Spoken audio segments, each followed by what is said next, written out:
Have you managed to calm down yet? Welcome back to the second tier watch along for the other Championship playoff semi-final between Swansea and Barnsley. I'm Ryan Dilks. I'm joined by Justin Peach. Justin, hello. Good afternoon. Good evening. Good evening. Yeah. Here we are.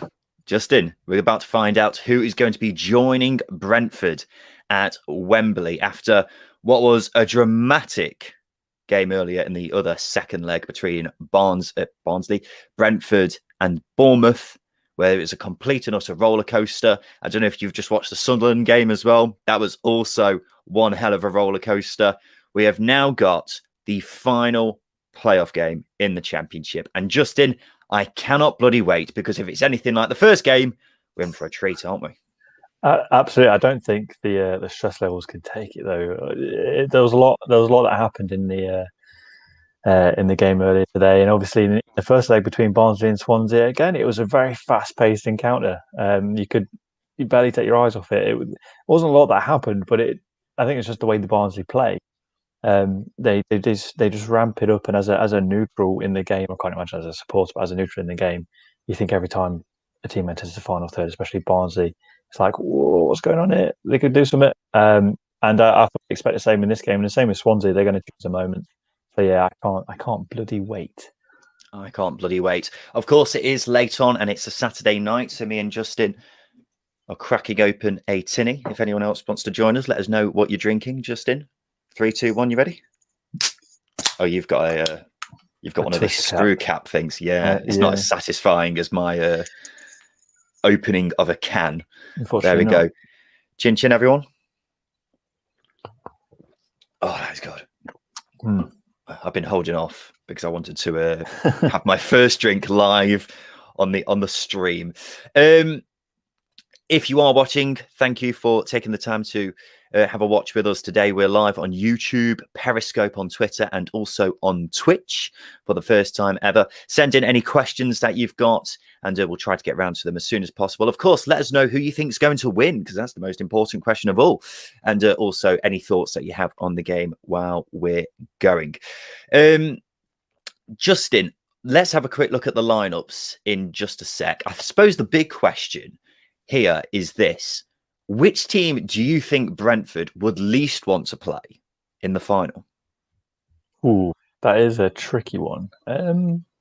I think they'd least want to play Barnsley. I think how the high line that they play, Barnsley, and I think how they like to pin teams back. I think Brentford, they'd have to be brave to play out of it and to do it consistently through a game. As to how Barnsley play, they like to relentlessly keep teams in their own third.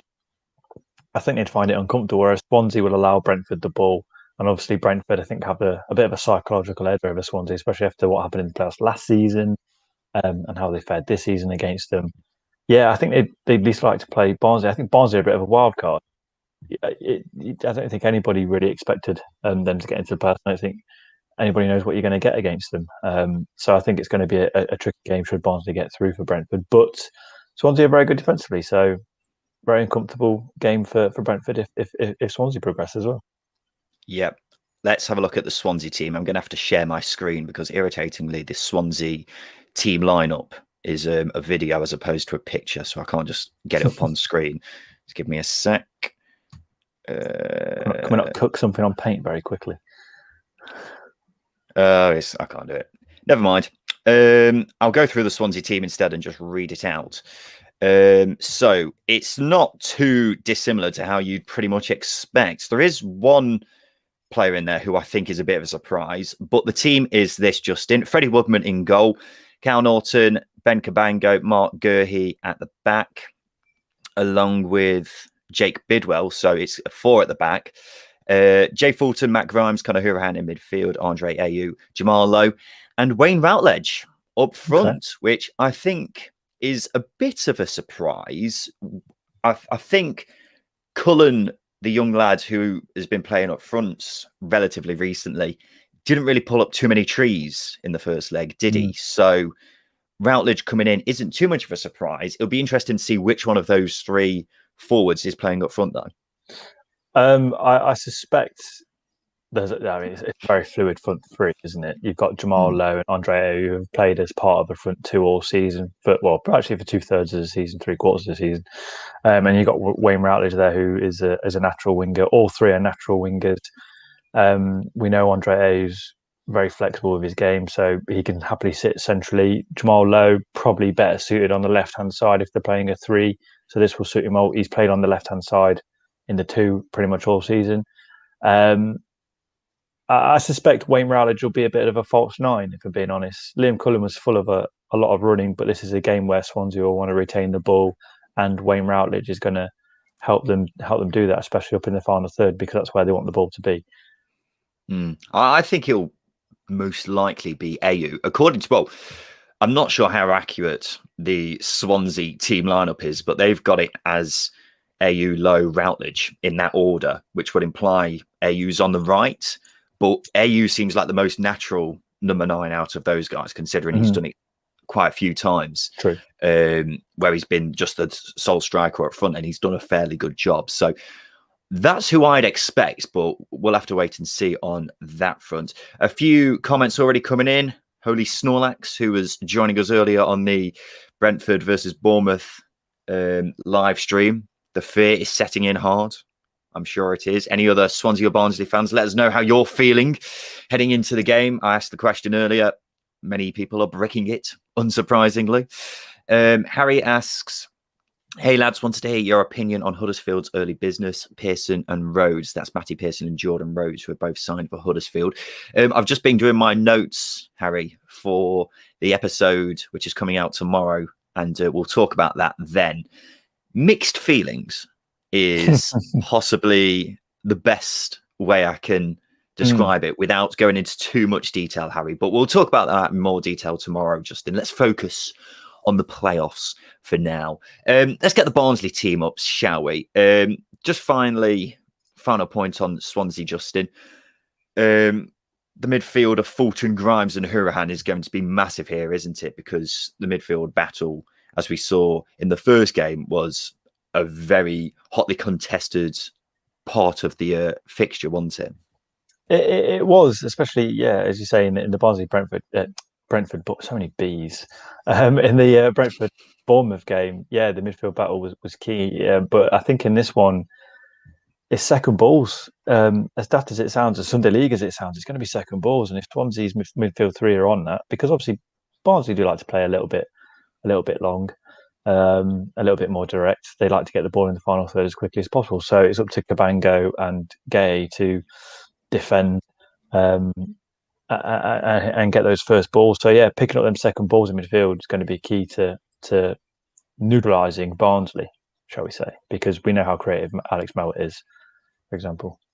Yeah, absolutely. If you manage to shut down Alex Mowat, then you go some way to, silencing Barnsley a bit. But there are plenty of threats in that Barnsley team who could do with silencing before you actually manage to, put the threat of them to bed. Here's the Barnsley team then. Collins, Britton, Civic, Hellick, Anderson, Styles, Mowat, Palmer, Morris, Adebayo and Woodrow. So Daryl DK on the bench, which I suppose is a bit of a shock. Whether he's 100% fit, I'm not sure. What have you made of that, Justin? I think this is tactical. I think Ismail is playing the subs a little bit. I think it's the right thing to do. I think you put in Morris and Adebayo in there to wear them down, essentially, and then you can bring on the likes of Chaplin and DK and potentially Freezer to come in and try and neutralize, or not neutralize them. I don't know why I'm using that word again. Basically attack them while the Swansea back four are a bit knackered, because we've seen this season the increase in substitutions has helped Barnsley out more than any other team because of how they play. So I think DK is going to come on at least half time. I was going to say half time would make sense, wouldn't it? Carlton Morris was fantastic when he came off the bench in the first leg. Obviously, he didn't manage to make a change in the scoreline, but he seemed to provide more of a threat than DK and Woodrow were providing up to that point. So I wouldn't be surprised to see DK introduced fairly early on in the second half or even at half time. Adebayojo is an interesting one because he hasn't really played too much for Barnsley this season, has he? The most used front three, off the top of my head at least, is probably Woodrow, DK, and either Morris or Chaplin. So Adebayojo isn't someone we have seen too much, but this is a massive, massive game for him, isn't it? It is, and he's stepped up on occasion this season. He scored I can't remember, it was not too long ago actually he scored, but I remember the goal against Derby where he picked it up on the left, cut inside and fired it in, which was a fantastic finish, which is his ability. And I think in terms of physicality, he's fairly he's probably in between the likes of DK and Morris, where he likes to ball at his feet like Morris does. He likes to run at players, but he's got the strength and tenacity that DK possesses as well. So I think he's a good mould between Morris and DK. So I think that front three is basically sort of three different styles of play. You've got Woodrow comes deep, likes to be a little bit more creative, and then you've got Morris who likes to run at players, and you've got Adebayo who's a bit more of a target man in that sense, like DK is. Yeah, I was thinking about the Barnsley front three the other day because obviously they've got so many options in the forward areas, and all of them provides their own different threat, don't they? Mm-hmm. DK is the one who can really do it all, and he's been so important to Barnsley's success in the second half of the season, which is why I'll be very surprised if he doesn't feature at least a bit in this game. Excuse me. Whether it is an injury, I hope it's not. We'll have to wait and see. I haven't been listening to Ishmael's pre-match comments, so I wouldn't know if it is an injury or not. Here are a few comments from people. Rinksy says, hello. Hello. Just didn't say hello. I did. Hello. Hello, Rinksy. Holy Snorlax, Barnsley playing the subs while Cooper won't make one until the 85th minute. Subs are going to be crucial here, aren't they, Justin? The subs are always crucial when it comes to Barnsley because they need to keep pressing as much as possible. But with Swansea as well, they haven't got as much squad depth as they'd probably like. But they have got to keep things fresh, haven't they? Because Barnsley are going to not give them a moment's rest. Yeah, and I think it's the same with Swansea in terms of squad depth. You look at, I mean, Holly Snorlax said it there, Cooper won't make one to the 85th minute. Wayne Routledge is playing at the age of 35. And it's no disrespect to Wayne Routledge, but he's not played very often this season. They've got two forwards. It's Jordan Morris on loan from Seattle Sounders. I think he would have played a very big part for Swansea in the second half of the season. Unfortunately, he got injured quite early on in his time at Swansea. So I think Cooper's hands are behind his back in terms of that sense. The way he manages Barnsley switches are going to be as important as Barnsley switching it up and bringing on fresh legs, because you've got the likes of Cabango and Gay who are physically very well because they're both quite young players, but with that young aspect that they have comes in experience, which is never ideal when you're going into a game of this magnitude, shall we say? No. We've already had a couple of questions coming in elsewhere. Simeon Golem, who joined us on the playoff preview that we did with the experts the other day. He asks, do you fancy Barnsley to turn this around? It's a big ask, isn't it? The game that we saw earlier, I thought was still very much 50-50. With this, Swansea have obviously got the upper hand because they're at home. They've already got the goal advantage. It's a big ask for Barnsley to turn it around, but do you think they can? I think they can, but they're up against it. Swansea are so good defensively and so organised and so disciplined. I think it's going to be really hard to break down. But we saw the other night in the first leg the amount of chances that Barnsley had. On another night, they'd have put them away. Let's be honest. The reason why Barnsley aren't ahead in this fixture is because they couldn't put away chances, and they had a fair few. So I do think Barnsley, if they can create the same amount of chances, then yeah, they will obviously overcome Swansea. But a couple of stats to point out: Swansea haven't lost when they've been leading. Obviously, this game's 0-0, but overall in the legs, I don't think they've let it slip. And also I don't think Barnsley, it's really the same thing, is it? no, it isn't. But I mean, the thinking, the concept sort of there. But as well, Barnsley haven't dropped any points as well when they've been ahead. So if Barnsley go ahead, they might win the game. Swansea go ahead, they'll win the game. It's on a knife edge again. Yeah, well, Swansea have been, for much of the season, one of the best defensive teams in the division. Those standards slipped in the final third of the season. But they'll have to hark back to those days where they were so incredibly good defensively if they want to try and keep Barnsley at bay. The Mr. Nicholson says, I think we were too focused on giving it to DK last time out. Woodrow better in number 9. I'd agree with that, I think in the first leg, we saw Barnsley just hoofing it constantly up to DK, hoping that his, powerful presence and his physicality would bring something out of the Swansea defence and cause a bit of panic, but it just didn't happen, and they just kept trying it over and over again, didn't they? So I can definitely agree with what Mr. Nicholson's saying. However, Barnsley aren't going to change their style of play, are they? They're going to still go for that long ball and try and, make something happen out of nothing. And DK is better suited to that than Woodrow, but Woodrow was still producing the goods earlier in the season when DK wasn't in that position, wasn't they? Yeah, you're right. And I think the more they get Woodrow in the game, the more likely they are to penetrate Swansea in the final third, mainly because he's got the ability. He acts as a bit of a 10 and a number 9.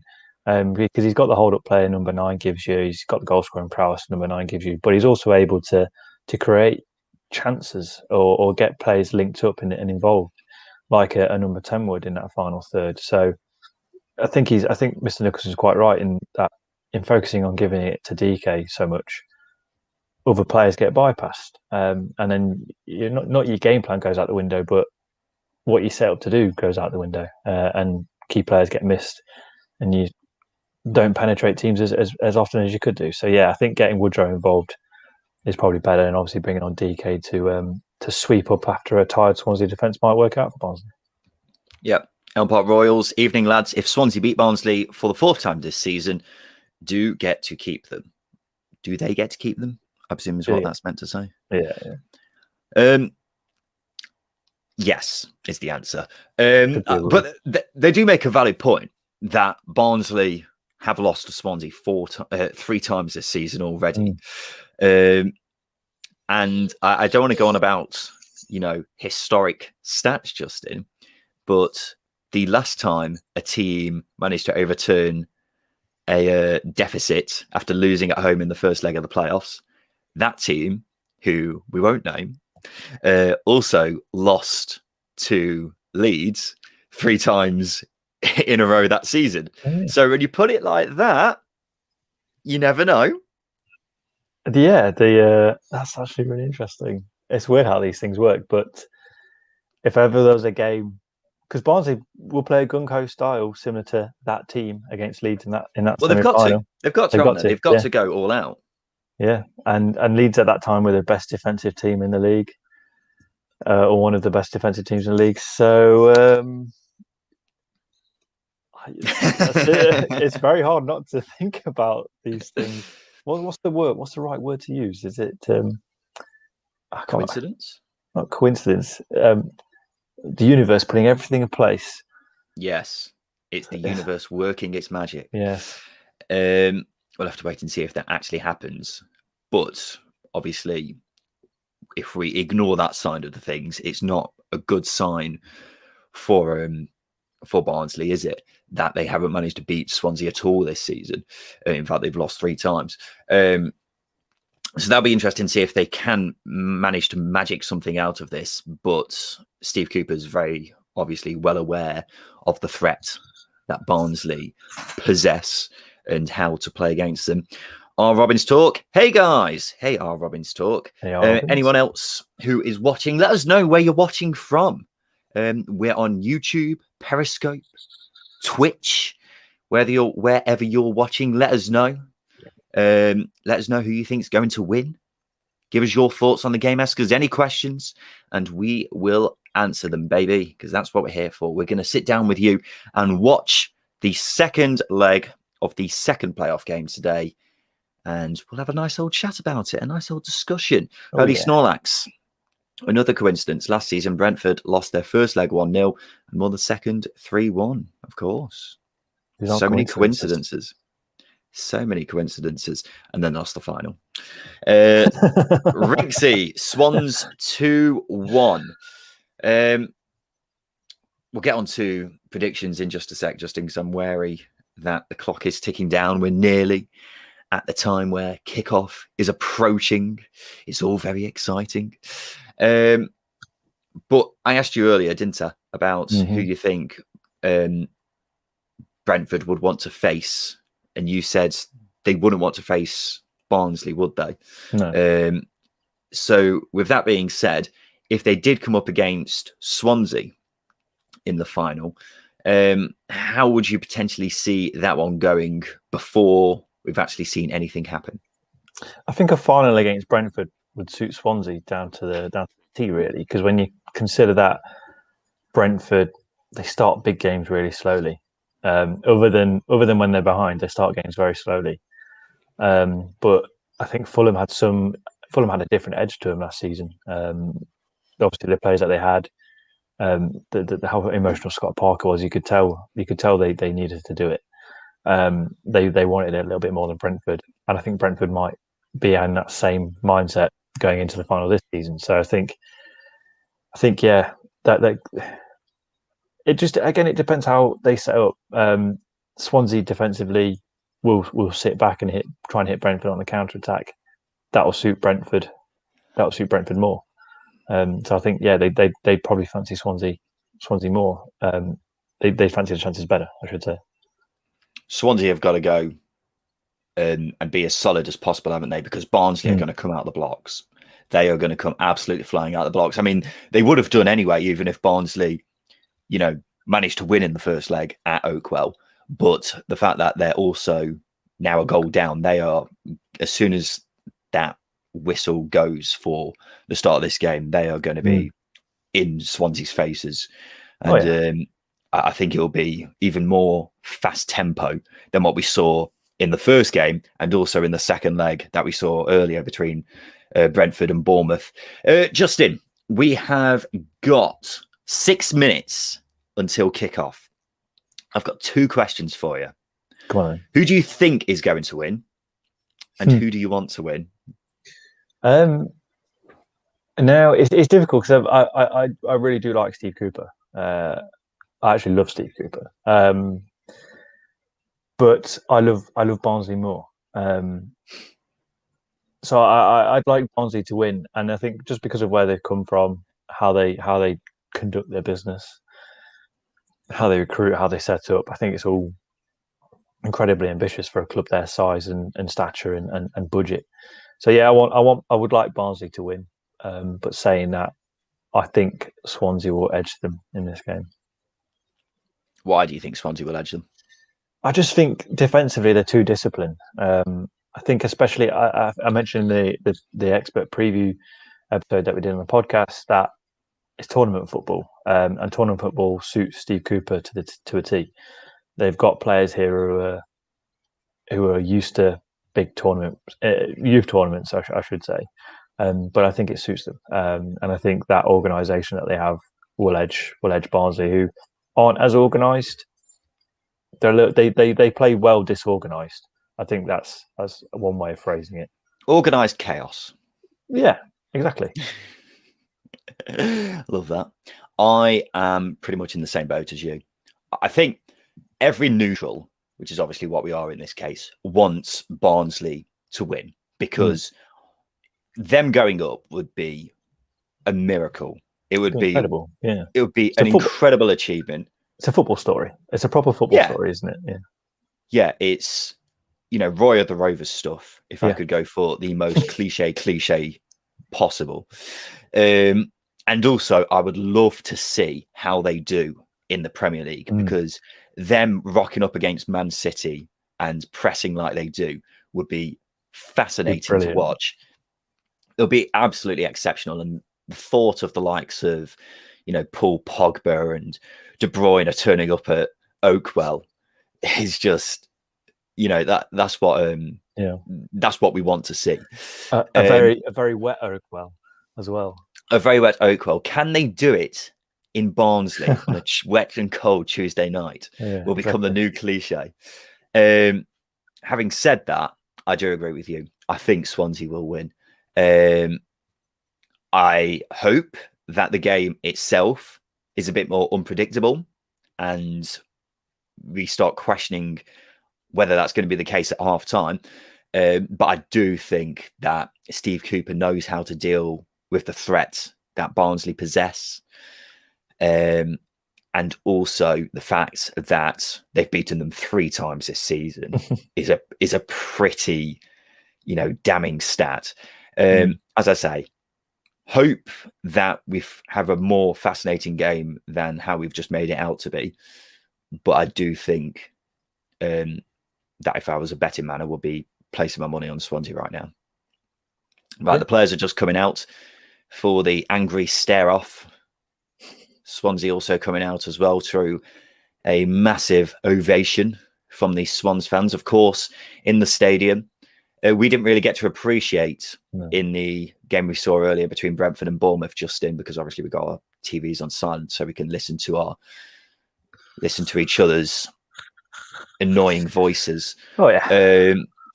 But the Sunderland game earlier, just the atmosphere in that game is absolutely fantastic, especially the penalty save. Obviously, it didn't mean much in the end, but the penalty save was just brilliant. And I'm so glad that we've actually got fans here, because in the playoffs, it just adds so much more, doesn't it? Having fans in the ground to bring up that atmosphere and, make the occasion much more high tempo. Do you know what I mean? Well, it does that, and I think they were discussing it after the game, Alex Neil and Curtis Davis, where fans in the ground, perhaps the penalty wouldn't have been given if fans weren't there screaming. The penalty Brentford got, for example, it might not have been given if fans weren't there screaming for it. They add an extra everything to the game, whether that be influencing decisions, getting your team fired up, making your opposition not scared, but intimidated. And I think they just add to it in every way. And from a spectacle as a neutral, it's so much better than the crowd noise, because we don't get premature, unless they hit a side netting at a funny angle, we don't get premature goal noise. Yeah, the natural goal noise is just so much. It's on time. It just makes such a difference. My God, I didn't really clock how annoying it was. The just inaudible droning of the fans going, and then when the goal actually goes in, hits the net, like 5 seconds later, hey, just sounds awful. So actually hearing organic crowd noise is a real relief. We're not far away from kickoff now, a minute away. All the players are out there high-fiving each other, very much aware that they're one game away from Wembley. It's a way to build it up. But I think this Barnsley team, it's massive, because can they do it again next season? Is it an interesting question? Is it their last? I wouldn't say it's their last chance, but is it their last chance to do it in this team? Will they only get one chance to do it? So you've got to build it up like that to get the team fired up. I think it's it's going to be very interesting. This is something that we'll talk about tomorrow, guys, on the episode on Sunday, where we have a chat about the teams who are obviously staying down. That includes Bournemouth. I've already started prepping my notes on that. Where we'll have a chat about Bournemouth, and whoever loses here, we'll have a chat about them, how they're going to do in the Championship next season, what state we think they'll be in, because that's going to be fascinating to have a look at over the summer. With Barnsley, it's particularly interesting because I'm not entirely sure who's going to stay and who's going to go. But we have kicked off now, by the way, if you're not watching the game. Just 30 seconds in, if you want to try and match up with us so you can watch along. What was I saying, Justin? Yes, of course, the episode tomorrow. Make sure you tune into that one, guys, because it is going to be a cracker. We'll talk about the 2 games, preview the actual final, talk about the teams who are staying in the Championship next season. Of course, we've got transfer news as well, which we'll finish off the episode with. Plenty of moves which have happened, including Jordan Rhodes to Huddersfield, which I'm sure me and Justin will have a big old chat about tomorrow because it's a fascinating one, to say the very least. As I say, game's kicked off a minute in. At the moment, we're already seeing the head tennis kicking off and Barnsley doing what Barnsley do best and trying to keep it very fast-paced, Justin. It'd be, they would definitely try and peg Swansea back early. But just looking at Freddie Woodman there, he's quick off his line to get that loose ball. If you're Alex Mowat, do you fancy a halfway line dig? Well, this was something that we saw in the last game, wasn't it? Where Woodman was about 25 yards out from his goal for pretty much the whole game, wasn't he? Your classic sweeper keeper, yeah. Yeah, he did such a good job with it, but was constantly off his line in preparation for Barnsley's balls over the top, which they do a hell of a lot. And every single time, he must have done it about at least 10 times where he's just swept up any balls that have gone over the top. So he'll be expected to do that again, I'm sure. We've already got an attack from Barnsley. And this is very much what we saw in the first leg, wasn't it? Where Swansea were camped in their own half pretty much. Having said that, they weren't actually playing bad, because sometimes when teams are camped in their own half, it's because they're not playing very well, but that wasn't really the case, was it?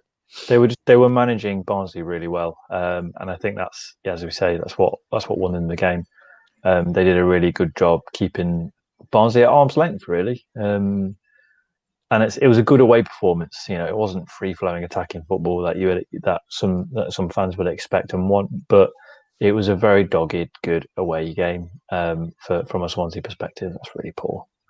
That is really poor. Ball goes straight through to Woodman. It looks like early on, from what we were talking about earlier, that Wayne Routledge is playing up front. I think, from what I've just seen, yes, he's the furthest man forward. So AU on the right, Lowe on the left, which seems to make sense because Lowe has looked much more comfortable on the wing than he has done up front this season. High Picks. Hello, lads. Hello, High Picks. Hello, High Picks. Championship is underrated, in my opinion. I don't think it's underrated. I think it's, in my head, the best league in the world. Holy Snorlax, he channeled peak Neuer last game, talking about Freddie Woodman. He did.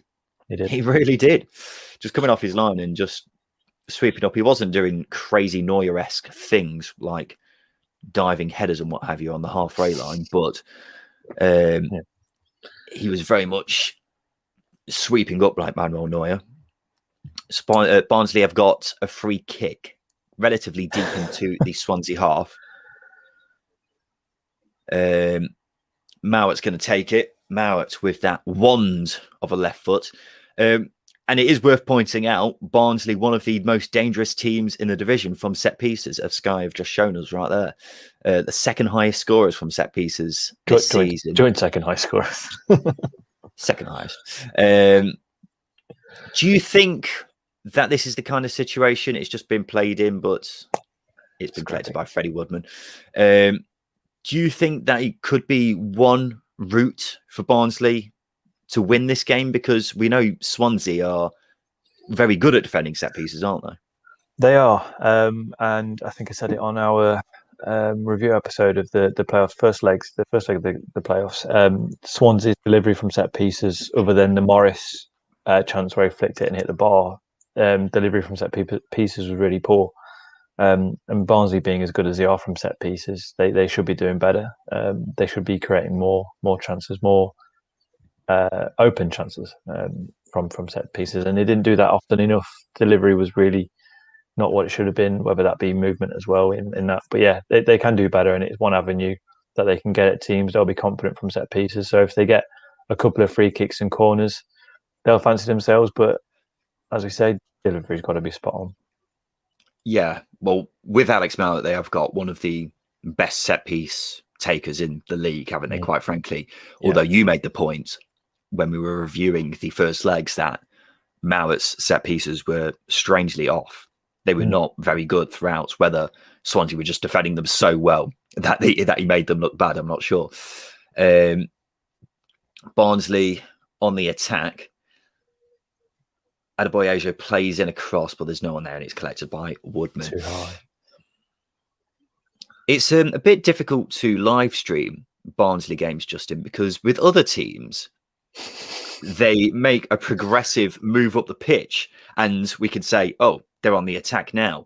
With Barnsley, it's just, long ball after long ball after long ball. So it's quite hard to keep track of whether it's a dangerous attack or not. Do you know what I mean? We just have to preempt that when the Barnsley goalkeeper or back line have the ball, we assume it's going to end up in the Swansea half because, as you say, they're not going to pass it out through the thirds. They're going to pass it over the thirds, and that's good. That's fine with me.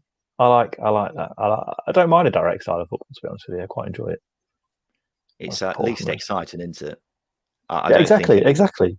I don't think any Barnsley fans will be complaining about A, the results they've had this season, or B, the entertaining style of football, because although it's not exactly, I don't want to do them a disservice, but it's not exactly the most technically gifted style of play. But sexy, is it? No, but it's definitely entertaining. I don't think any Barnsley or opposition fan can really disagree with that, quite frankly. What's the score on aggregate, asks High Picks. It's 1-0 to Swansea at the moment. So Barnsley know they've got to get at least a goal from this game, High Picks. Whether they can do it against a stubborn Swansea defence, we'll have to wait and see. Swansea have got a free kick pretty much at the corner, and it's Conor Hourihane who's going to be taking it. We were just talking about fantastic set-piece takers. I think Conor Hourihane's definitely in that bracket as well. He's going to whip it in. An out-swinging set-piece, which is punched away by Collins, but it's played back in by Grimes, and Collins had to deal with it, and he does. Sumo! Evening, boys. Big shop done and beer in hand. What beer is it? Let us know. I've gone for a cider. Magners. They don't sponsor the episode. We're just big fans. Justin, what have you got? I just got a Budweiser. It's a classic bottled Budweiser. I don't mind a Budweiser. They're very easy to drink. I'm more of a Moretti man, personally, when it comes to beer. When I actually do drink beer, I'm more of a cider man, personally. Well, very wealthy man you are, drinking Moretti. Moretti. I went to the pub. Last night, and a pint of Moretti. Keep in mind, this isn't in London, for anyone who is watching in London. A pint of Moretti was £5. And I was just staggered. I nearly fell off my chair. Keep in mind, this same establishment, which shall go unnamed, was charging, I think, £2.80 for Strongbow. It's like, so a pint of Strongbow is nearly half the price of a Moretti. Staggering, Justin. Appalling, if you ask me. But there we go. That's the state of British pubs for you. Nearly 10 minutes in this game between Swansea and Barnsley. 0-0, 1-0 on aggregate to the Swans, who I think will be fairly happy with how this game has gone so far. Hang on. Lowe's on the attack. Jamal Lowe, what a touch that is. And he's still got a chance, but it's brilliantly defended. But Jamal Lowe did have a chance there, and it was causing a few problems. I think it was Hellick with the tackle, a fantastic tackle. Yeah. But he nearly managed to find a way in, didn't he, Justin? No, he did. This is a really good knock by Bidwell, and a really good touch from Lowe. He's just he's quite unlucky there. That I think it's Anderson, actually. Is it Anderson? I think no, it's Hellick. No, it is Hellick. They're both very, very tall defenders. It's got to be said, that was a very Barnsley-esque attack from Swansea there, wasn't it? One long ball up the top. Yeah.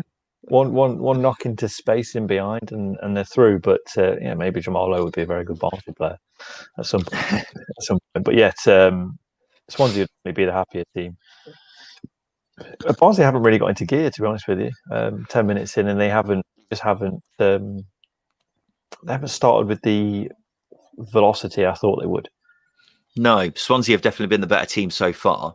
I mean, we are only 10 minutes in, and there hasn't been too much of note actually happening. But Barnsley seem to be struggling to implement their style of play. And the thing is that we've seen with Barnsley plenty of times this season is that when they don't manage to play the Barnsley way and have the game go their way, then teams seem to struggle against them, don't they?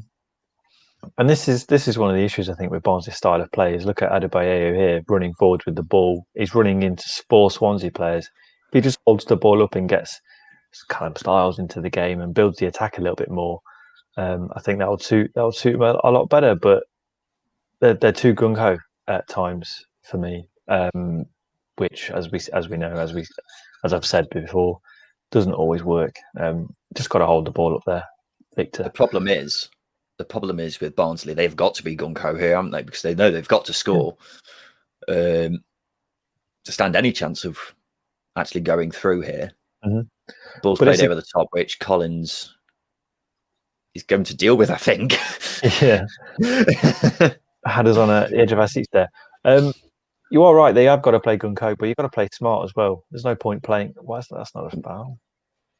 Yeah, I'm not sure that was a foul there. I don't know this referee's name, but he's quite a soft referee compared to Jared Gillett earlier, who refereed the game really well. I tell you what, the Sunderland game as well. We'll keep talking about the Sunderland game because he was just fresh off after we just before we started streaming. But the referee did a great job in that as well. You got to manage the crowd as well. I can't remember his name.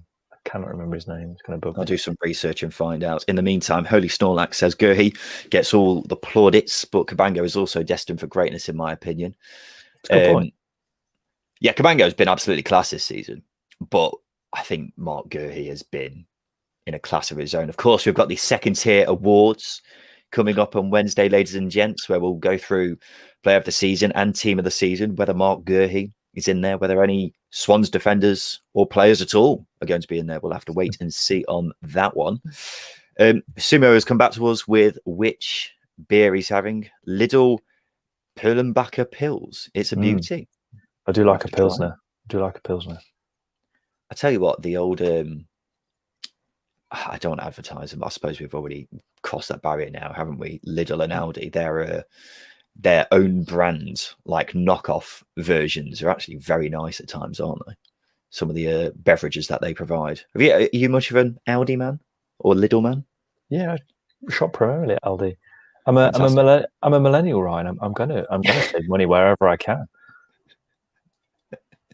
I'm also the tightest man alive. So yeah, I do shop at Aldi. I do shop at Lidl.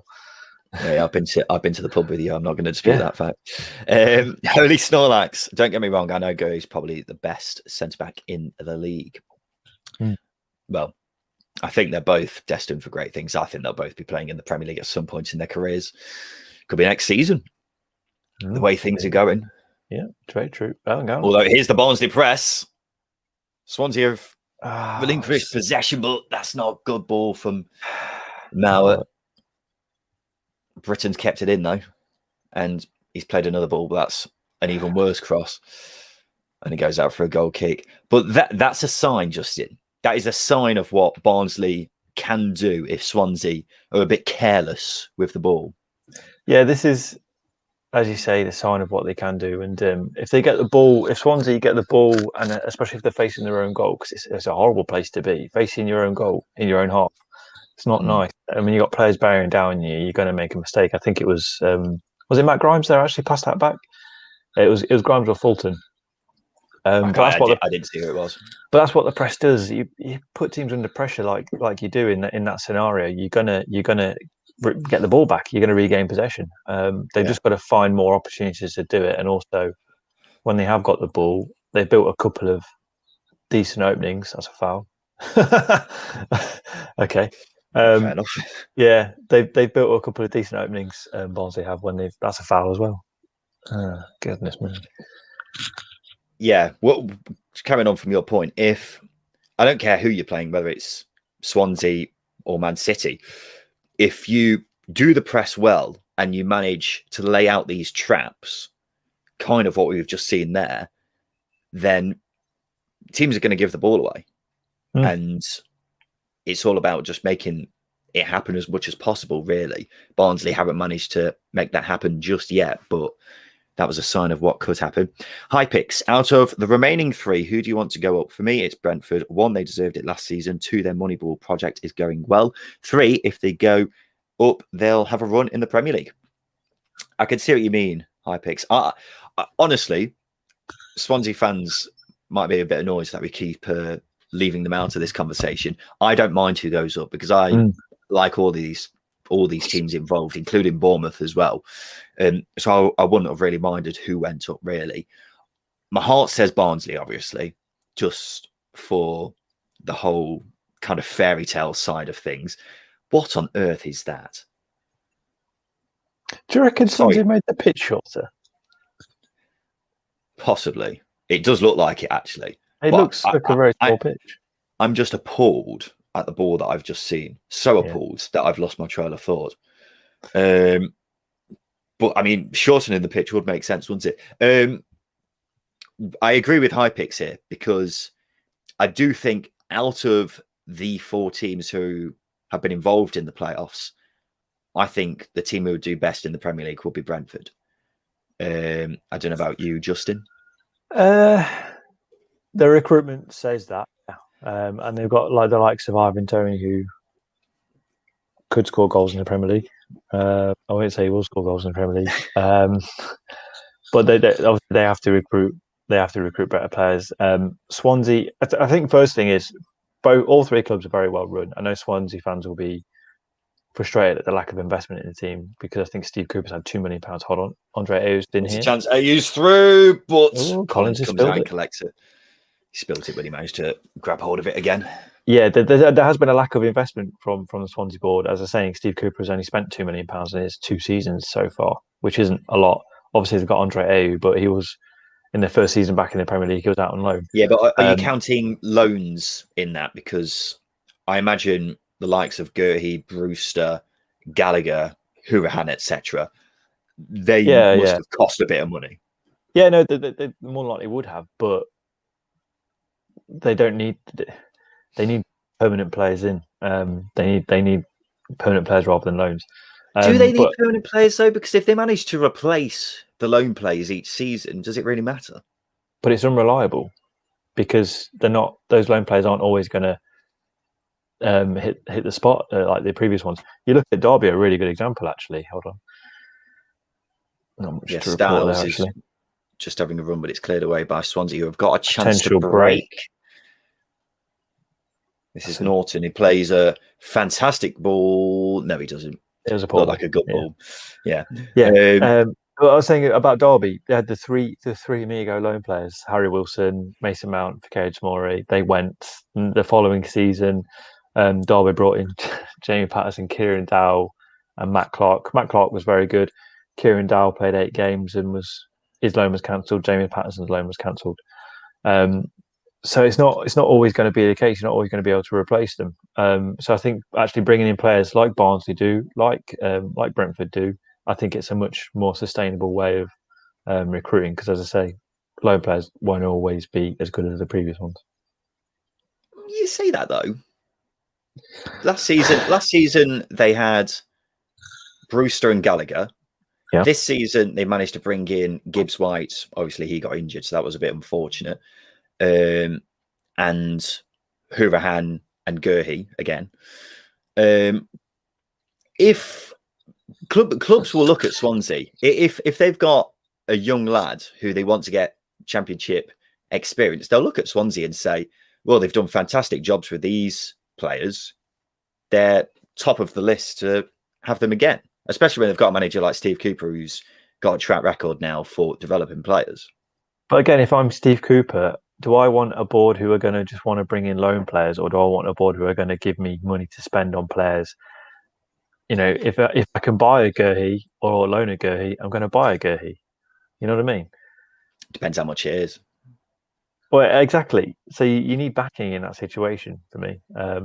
but we've got a set piece here, which is more important than us ranting. Referees turning off Mark Gurley and Jake Bidwell. Cabango being Welsh. Maybe I'm biased, but I think he isn't far off. That's from Holy Snorlax. That's the conversation we were having earlier about Gurley and Cabango. Well, it's just taking a set piece. Whoa, that was actually quite a decent chance, you know. It was. It was Callum Britton who was running onto the end of it. But Swansea have got a bit of a break now. Jamal Lowe. I didn't carry the ball with him. He's tackled by Palmer. Palmer's done well there. Play on. And Lowe manages to tackle him back. But, for God's sake, ref. That's a frustrating decision. This referee has already gone. He's already had a poorer game than Jared Gillett did. Again, we don't normally praise referees, but we should do. Jared Gillett ref the game really well earlier on. Set the bar high today. I'm just trying to find out who this referee is. Holy Snorlax, is Ben Cabango in the Wales squad? Has the Wales squad been announced yet? Because I'd be surprised if Ben Cabango isn't in the Wales squad. He has been in the past Wales squads, hasn't he? Yeah. So it would make sense. I'd be very surprised if he's not in the Wales squad, I must say. John Brooks is the referee. Simon asks, can't watch who's on top. At the moment, it's quite hard to say, Simon. In fact, it's been a pretty similar game to how the first leg was in a way, hasn't it, Justin? Yeah, but I think because obviously Swansea are ahead on aggregate, and also Swansea, the game's going the way Swansea want it to go, in the sense that Barnsley aren't really getting much of the second balls. They aren't really getting balls in behind very, very often. And it's been a very scrappy affair. But that probably suits Swansea down better because they take that element of control away from Barnsley. I think Steve Cooper will definitely be the happier of the managers. Yeah. After 20 minutes, mainly because his side is still leading, obviously. Always helps. It does help, doesn't it? I have no idea what's going on here. Swansea on the attack, Routledge on this far side. Already starting to see the Swansea front line playing very fluidly, moving about and swapping positions, causing a few problems for the Barnsley defence. And that seems to be their main threat, doesn't it, on the break? Mm-hmm. Yeah, and obviously Barnsley, they play a high line, so that counter attack's always going to be, isn't it? And Jamal Lowe has got pace to get in behind. Andre Ayew's got the nous to pick the right passes off and have the right touches, and Wayne Routledge can drop in and drag out one of the defenders if possible. Because obviously Barnsley play two central midfielders, so if Routledge drops in and makes a number 10, there's no one picking him up.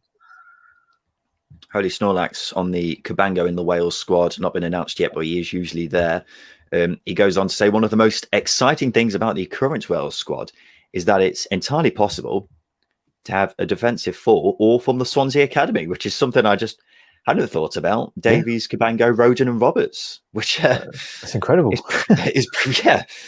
I mean, Swansea have always had a pretty good academy, haven't they? Especially recently, it's something that we're starting to see more and more Swansea players coming through. And that's why having a manager like Steve Cooper, who's not afraid to give these youngsters a chance, is obviously a massive help. Because you have clubs who have great academies, but you also have clubs who have great academies, but don't actually give youngsters a chance. Yeah.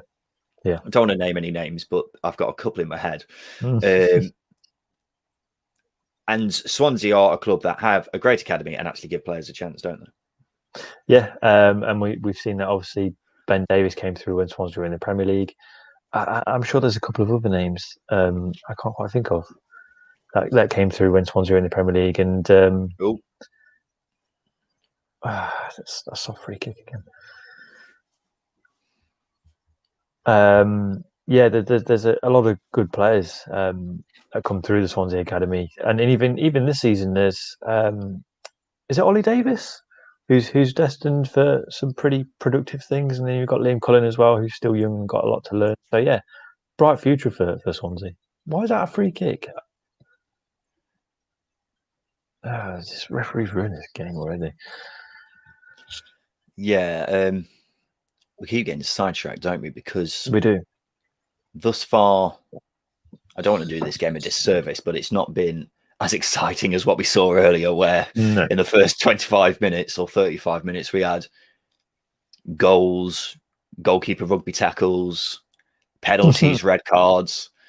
This game has been it's kind of had the feel of a first leg, really, hasn't it? But nonetheless, Swansea will be more than happy with how it's going at the moment, and Barnsley are not having much luck with how they've been playing so far.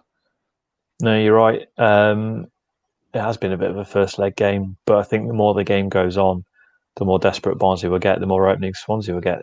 Britain's got a chance to play in the ball, but that's happened. I'd say there's been at least 5 chances now where Barnsley have had players in the box and they've had a chance to cross it in, but the delivery has been poor, to say the very least. Yeah, you're absolutely right.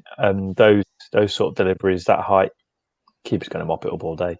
And if he doesn't mop it up, he gets clattered. He gets a free kick. So, yeah, not good enough yet for Barnsley. Really poor. No, not at all. Not at all. I think AU's offside there. I'm surprised the flag should have gone up there.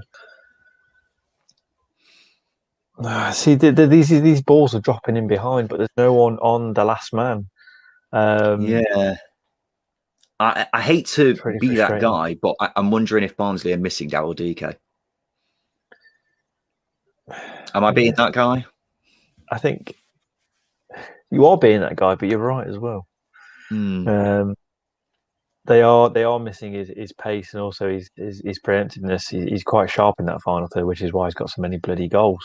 But as well as that, Carlton Morris hasn't got into the game yet. We saw in the first leg him getting the ball down and running at the Swansea players. They couldn't really handle it. I thought he was the best attacker overall in the game. But yeah, you're absolutely right. The game is missing. The game is missing DK a little bit. But as I say, those half second balls, they need to do better trying to get on the end of them because they struggled so far. But they've got a breakaway here with Carlton Morris. Carlton Morris has got a chance to break. It looks like he's running into a bit of an alley at the moment, a bit of a dead end. And Grimes has done a good job of defending there. And Swansea are going to break. If you're just joining us, ladies and gentlemen, you're watching the second tier watch along of the Swansea v Barnsley game, the second leg. Thus far, still Swansea leading. They've got the advantage and look to be the most likely heading to Wembley based on how this game's gone so far. If you've got any questions, make sure you send them over. We're live on YouTube, Periscope, Twitch. And we plan on doing plenty more of these in the future. So keep an eye out for them. We'll try and get around to any comments that you guys have got. Any questions? What are your thoughts on the game so far? Who do you think is going to win? At the moment, it looks very much like it's in Swansea's hands.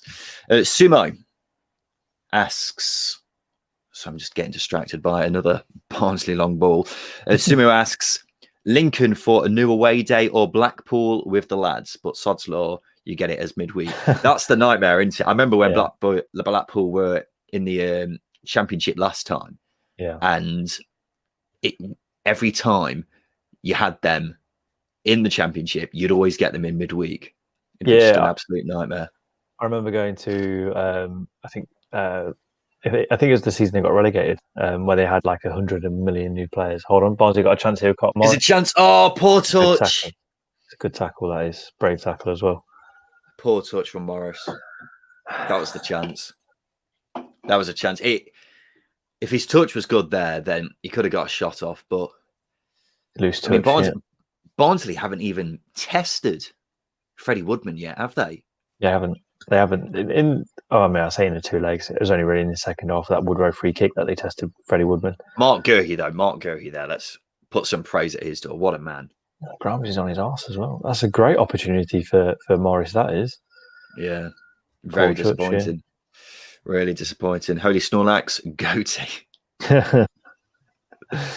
I do love Mark Gurhey. I do think, unfortunately, he's not going to be at Swansea next season, is he? Let's be honest. Well, unless they get promoted. unless they get promoted, then. But if they're in the Championship, he won't be at Swansea next season. I think there's a good chance he could be in the Premier League with Chelsea next season. I do believe.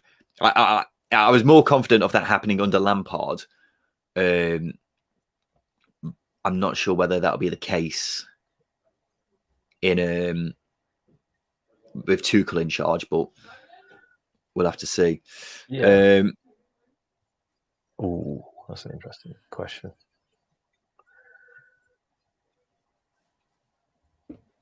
Callum Britton here again. Ah, come on. Palmer. Oh, that's the great deliveries ball, have got to be better. It's so frustrating. It's so frustrating from a Barnsley perspective because deliveries in any situation in this game so far have been so poor, apart from that one. Which Here we go.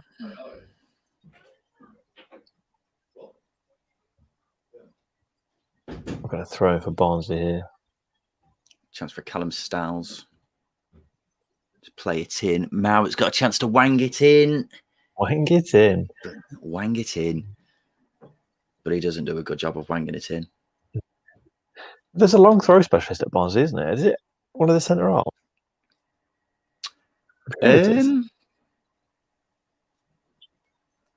I can't actually remember, you know. But sorry, I got a bit distracted then from the point where they were making from that Barnsley attack, but it didn't end up going anywhere. And still, it was as quiet as it would been, isn't it?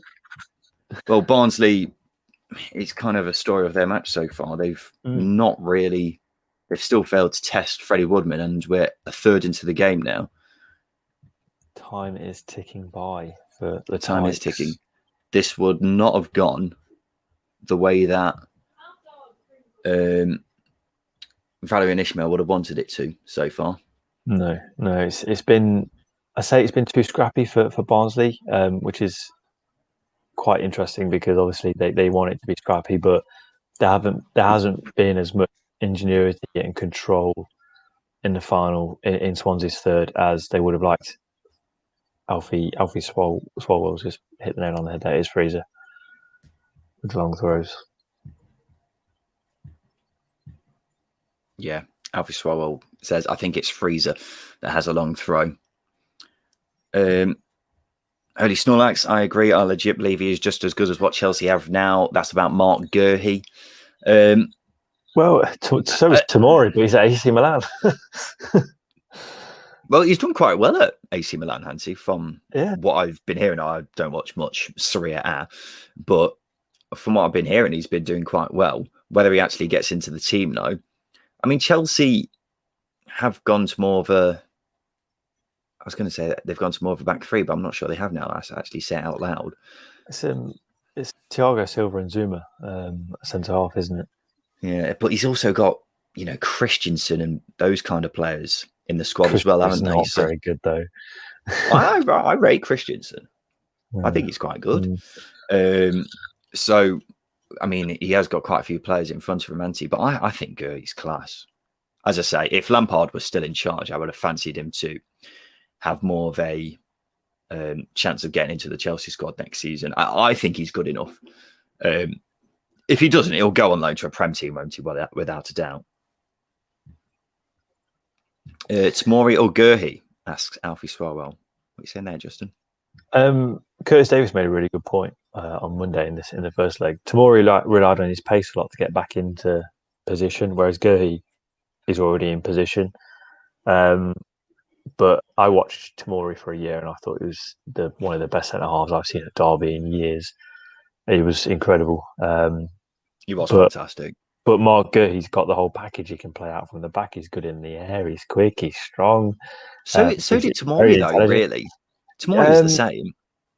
But like Curtis Davis pointed out, he relied on his pace to get back into position. And I'd rather have a defender who already knows what he's doing in that situation. So he's already in position. Reads the game better. Yeah, exactly. But I would say Mark Gurhey on that pretense. But then again, Tomori has had a year in the Premier League. And he's now playing in Serie A for AC Milan. And if you were to believe football Twitter, he was the best centre half in the world the other week when he kept Ronaldo quiet. So there's argument to be had, but I think he can become a better defender than Tomori.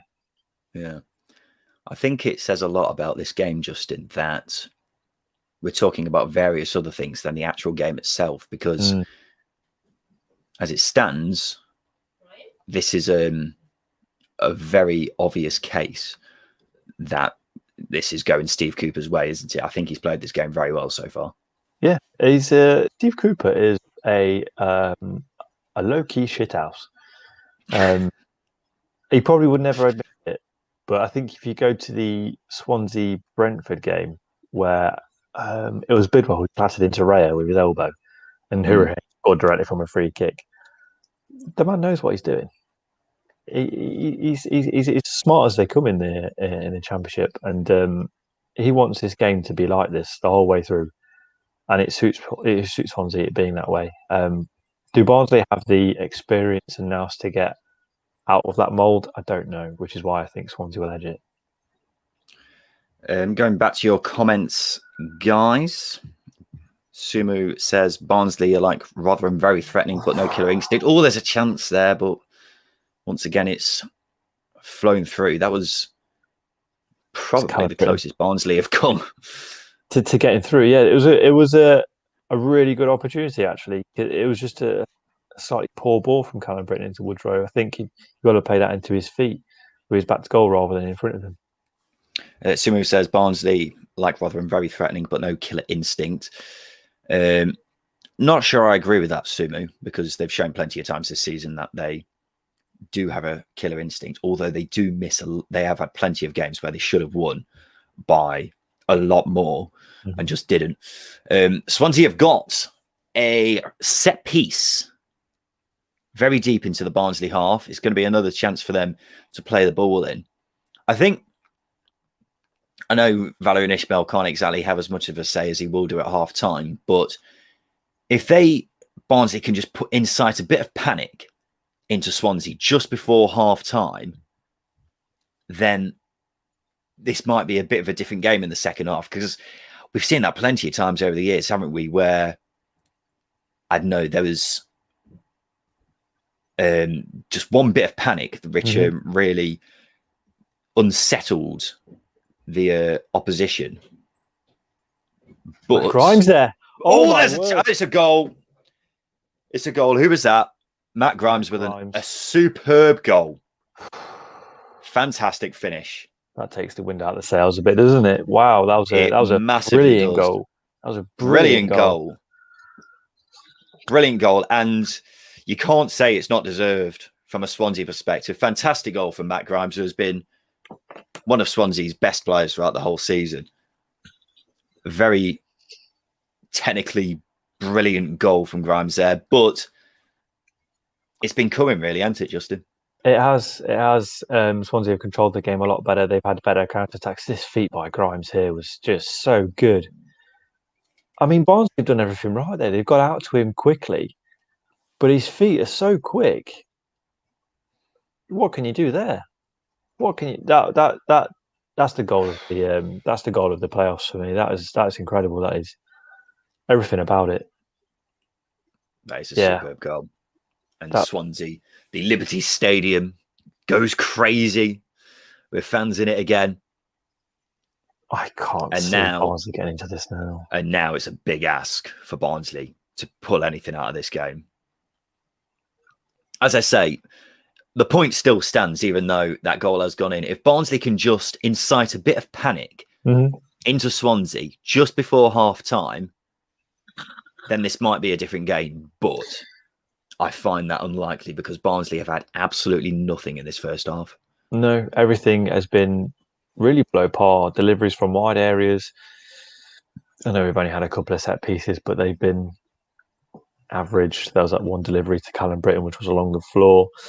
It's not been good. They failed to get the ball to stick in the final third. They failed to build attacks. It's been a really frustrating game for Barnsley's perspective, and one that. Oh, here's a chance. Hello. Oh, it's a poor touch. No. Oh, hey, oh. Good Oh, tackle. no, nothing. And Freddie Woodman is happy to see that go by. But if I can try and make the game a bit more interesting, that was at least a chance for Barnsley, which they haven't really had much of in this first half. Fantastic goal that. I feel like we haven't spoken about this goal enough, Justin. Superb goal. Holy Snorlax sums it up pretty good. The dummy before the shot to ruin the defender was sensational. Well, that's it. I was saying that Barnsley did everything right. They got out to the man quick. They closed him down. Cullen Britton obviously is done by a really good bit of skill. The calmness to do that at that at that moment, it was just sublime from Matt Grimes, and probably we haven't seen enough of it because he's got it in the locker. But he plays so deep, so he's not going to get those opportunities very often. But yeah, incredible. Holy Snorlax, Grimes channeling his inner Kaka, something that he is capable of. He is a quality player, isn't he, Matt Grimes? He's one of the best in the division. I think it was last season he played the most key passes in the league, didn't he?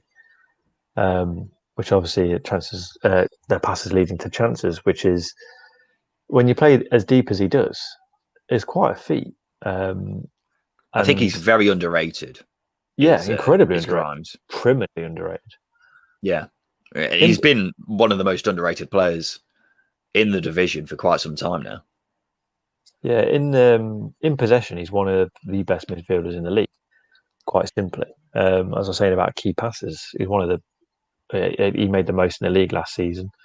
He trains the ball, and yeah, for a CDM, for an anchorman, he's just so good. Barnsley Swansea had a set piece played in by Hurahan. Kabanga was on the end of it, but has managed to win a corner. Holy Snorlax, the fact he does that while also playing basically as a defensive midfielder for 90% of the game pretty much sums it up. That's the thing, isn't it?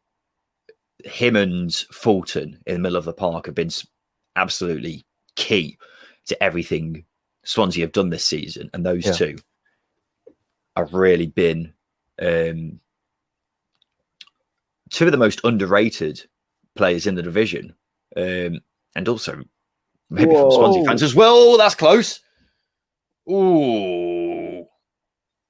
Collins had the set piece right on him. Hurahan has put it in the danger zone. And I think what a touch. Collins he's pretty much punched that off his line. You say, what a touch. He's got a goal kick, mate. Whatever. We keep talking about Barnsley trying to maybe incite a bit of panic in a Swansea, Justin. It's not happening, is it? Swansea doing it themselves. Andre and Conor Hurahan. You saw just before that set piece that Hurahan had a bit of a chat with Andre Ayew. I think they knew what they were doing. Yes, it wouldn't surprise me.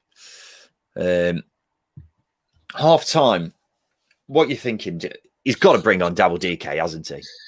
Yeah, it's not really the ball's not really stuck with Adebayo, is it? It's not been his best game when he's had opportunities. His touches have been a little bit loose when he's got the ball and it has had the opportunity to run at Swansea. He's not really done it very well. Yeah, it's not been the best half. But Carlton Morris has been quiet. Woodrow has been a frustrated figure. I think Woodrow's been the best out of the front three. Probably not too surprising, really, because he is the best out of those front three. But in this game, he's looked the most likely to do something. Having said that, even as I say that, it's still not, provided that much of a threat, if you know what I mean. Barnsley have just got to provide something different in the second half, and I think Devil DK will do that. They're still persisting with obviously doing what Barnsley do, and that's the long ball. Yeah, I think not just Daryl DK, Jordan Williams came on in the second leg, in the first leg, and his deliveries were so much better than Britain's. It's no disrespect to Callum Britton, but his deliveries were spot on, and they caused a lot of panic for Swansea in that final 10 minutes. So I think him coming on at some point as well would be quite a useful thing to do. Again, it's just Not quite living up to expectation here, Barnsley. They've been really poor so far. Yeah, really frustrating. And that's been the case with both playoff games, really. I mean, I was making the point that Barnsley, when they come up against the top teams, they do struggle because, quite frankly, they're the best teams and they're much more better suited to dealing with the way that Barnsley play. And that has definitely been the case in these two legs against a Swansea side who, as we all know, have beaten them 3 times already this season. Guys, as always, as we come up to half time, just a minute left of extra time. This is the second tier watch along. We're live on YouTube, Periscope, and Twitch. If you have got any comments, make sure you leave them in the comment section below. Justin, can you point with me? Sorry, I'm just keeping up with the game. Thank you. There we go. Leave your comment section.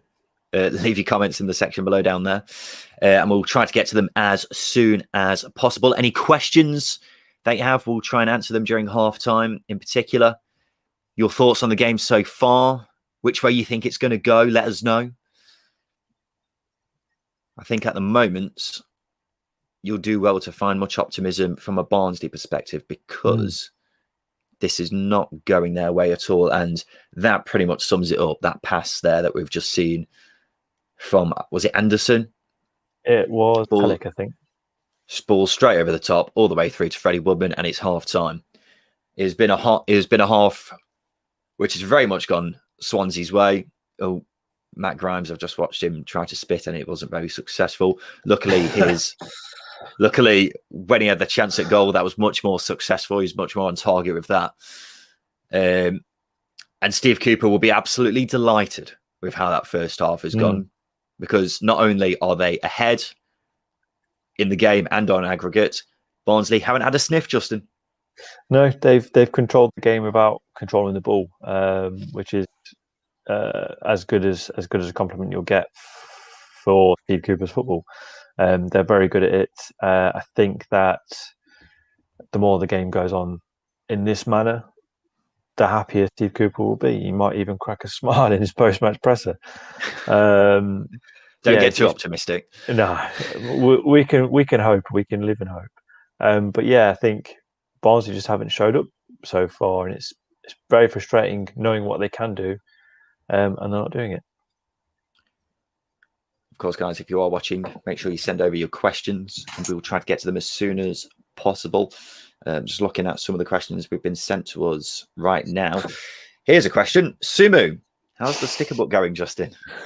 Not very well. I want to use the excuse that I'm currently renovating a house, so it's just fallen by the wayside. It's even packed away at the moment in a box. So I've got loose stickers, haven't yet stuck them in yet, but unfortunately, I don't think I'm going to finish it, which actually breaks my heart. How far in on the sticker book are you? I'm about 60 stickers in. That's pathetic. Oh, hang on a minute. That is absolutely pathetic. You said, have you had a go? What's the point? What's the point in you buying a sticker album if I didn't buy the album? I got the album for free. Yeah, that's even less. That's even less of an excuse. No, it's not, because stickers, packets of stickers are now 90p, Ryan. Appalling that they're 90p, and appalling that you've put this commitment in and just failed. Anyone who is just joining us, I have just put out a tweet so we get more viewers when that does happen. We're answering your questions at halftime, so make sure you send them in the comment section below. Justin, thank you. Make sure you send in your comments there, and we'll try and get to your questions as soon as we can. Who's winning the final, gents? Asks Ryan Cassidy boy. Well, we can obviously say Brentford are going to be there. It looks very much like Swansea are going to be there. But Ryan, we have got a podcast to do. We'll give you our thoughts on that in the episode tomorrow. Sorry to be a spoiler. If the result stays as it is, how do you reckon Barnsley will do next year? Asks Alfie. Again, we've got to talk about something on the podcast, guys. So I know it's a bit of a cop-out. I will say this, though. I don't think they'll do as well. Justin? It's interesting. I think they will be there or thereabouts. Will they have? Will they have the same consistency? I don't think they will. We're back down to 3 subs next season. That will play a part. So it'll be. It depends who they bring in and who doesn't come back. A good way of answering it without giving away too much. Mad McGee on Twitter asks, any idea how to get a red wine stain out of a white shirt? I don't drink red wine. I think if you drink red wine, you're a cop-out. Fair enough. Very I've got of me. no experience. I've got no experience on that front, I'm afraid. Mike. Jack asks, Grimes and Gurhey for the Euros. Well, they're both English, aren't they? So True. I would say no. You've got to do something pretty exceptional to be a championship player and get into the England squad, haven't you? Quite frankly, Jay Bothroyd levels, isn't it? Flipping egg. The fact that he ever got into an England squad just shows how crap we were at that point. There's no disrespect to Jay Bothroyd. He was a perfectly good championship striker. Just never England standard. Monster Munch or Space Raiders, asks Tom. Space Raiders. Space Raiders all day. They're very similar, aren't they? Monster Munch is like chewing gravel. Are you a pickled onion kind of Space Raiders fan? Do I like self-harming? No, I don't. I'm not a pickled onion. I am not a pickled onion Space Raiders fan. But no way. Pickled onion is... I feel evil if I eat Space Raiders or Monster Munch, and it's not pickled onion, because it just seems like the most organic way of eating these crisps. Organic way of eating these crisps? That statement doesn't really make sense, but pickled onion is the worst. High Pick says Monster Munch for life. I don't get your beef with Monster Munch. You really hate Monster Munch. I hate Monster Munch. I think they're an overrated crisp. They're borderline rocks. Let's be honest. They're not comfy eating. But they're exactly the same as Space Raiders, aren't they? No, Space Raiders have a bit more of a soft crunch. They're crunchy, but they're easy on the palate. Whereas Monster Munch, you risk a lot when you chew a Monster Munch. I can't believe how sensitive. I can't believe how sensitive your teeth are. Ryan again asks, how do you think Swan's team will be looking next season with the loanies ending and AU leaving? Obviously, it's hard to say. It depends which division they're in at the moment, Ryan.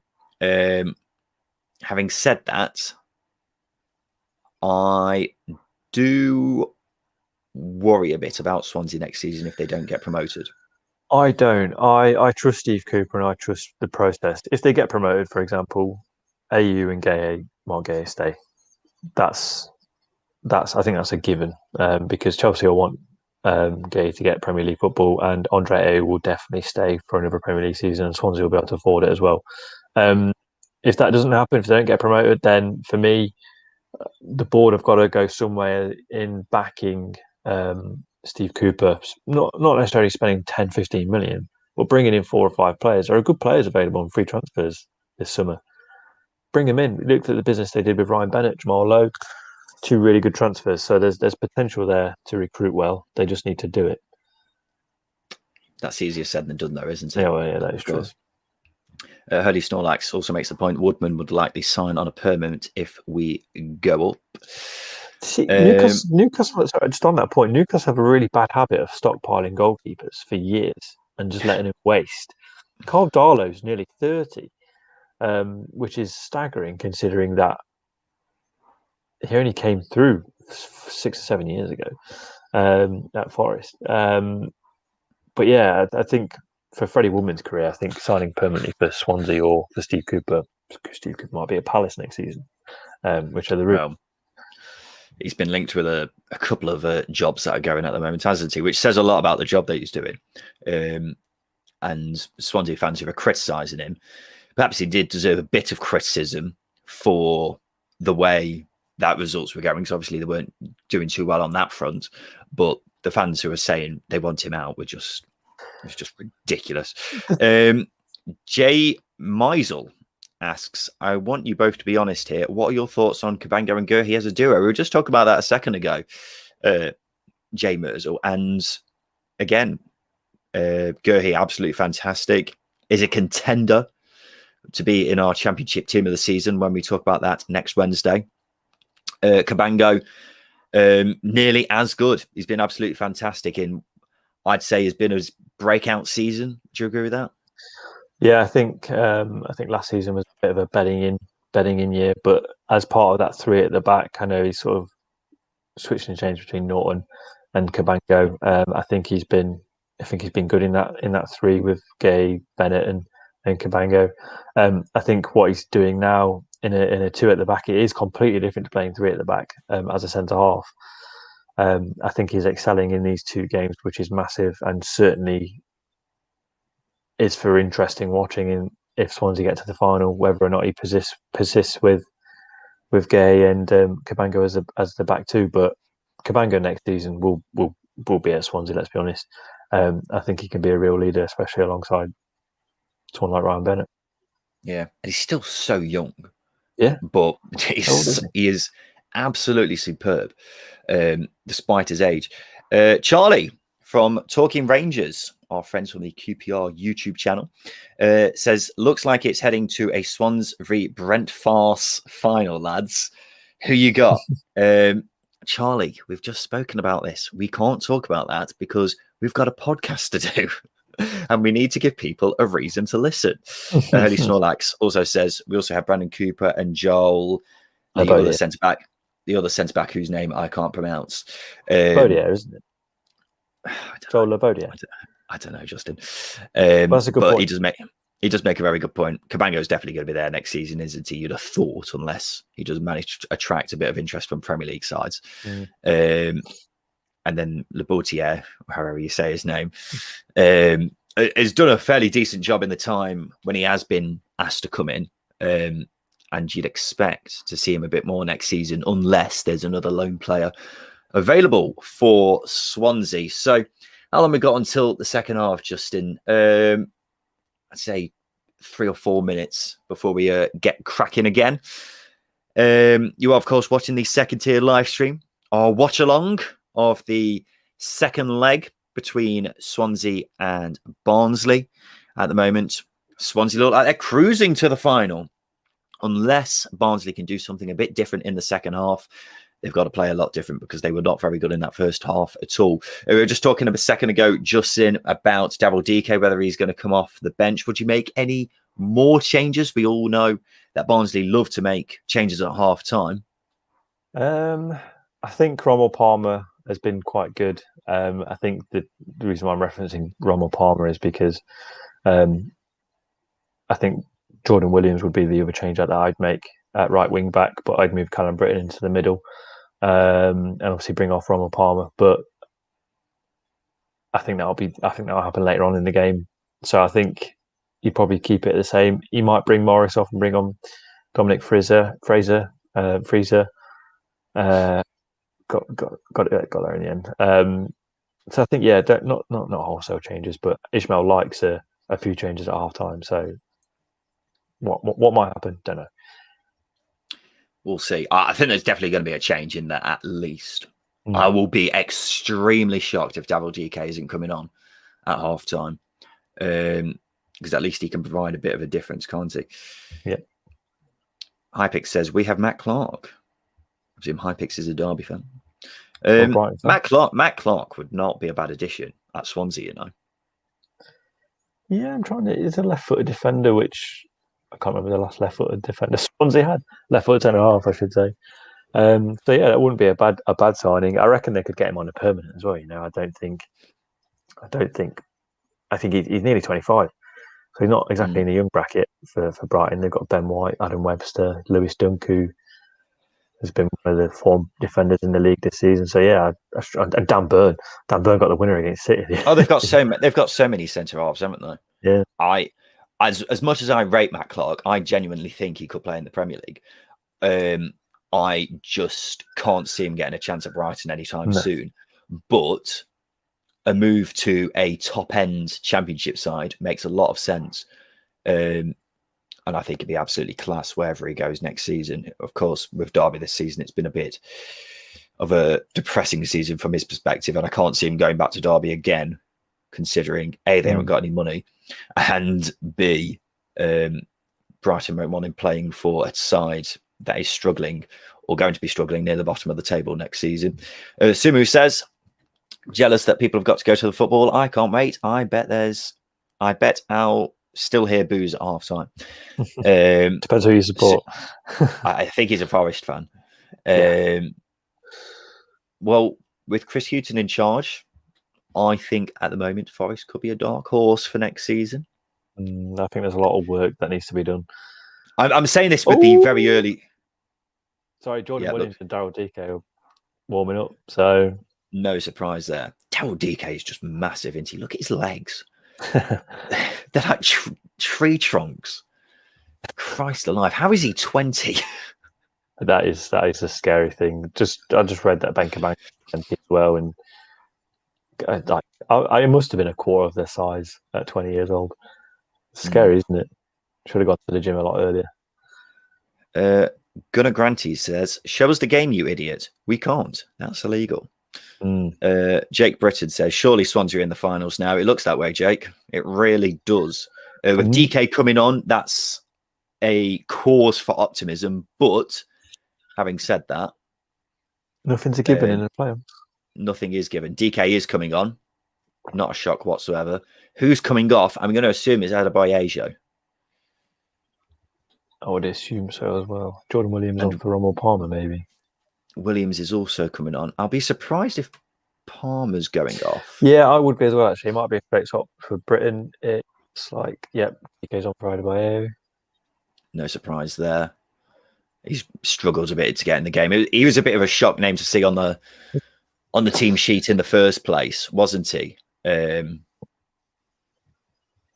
Adebayo. But having said that, DK's come on now, and that's going to provide a bit of new impetus for Barnsley, who are desperate for a good start in this second half. So here we go. Second half starting off again. 2-0 to the Swans on aggregate. Swansea fans very happy in the stadium. Steve Cooper will be very happy as well. Can his side continue to be solid? Because that's all he'll want from his team in the second half. In fact, that's a good question, Justin. What do Swansea need to do in the early stages of this second half? Just carry on being as solid as they have done so far? Yeah, I don't think they need to attack. I don't think they need to commit bodies forward. I don't think they need to move away from their game plan. I just think they just got to keep trucking along, keep doing what they've been doing, and that'll disrupt Barnsley as much as anything. And yeah, just we're seeing there a bit of fight, a bit of battle, though, as I opened it up a bit for Barnsley. That's a great. Here we go. Oh, good tackle. Go on, Ben. Tackle. What a tackle that is. I love that. Can we just point out that Andre Ayew's there at right back? That's a good ball. Oh, no, it's not. Which is testament to his work rate. The man's on 60 grand a week. There's no question of whether or not he's in it for the money. 60 grand a week, and he's what, 32 now?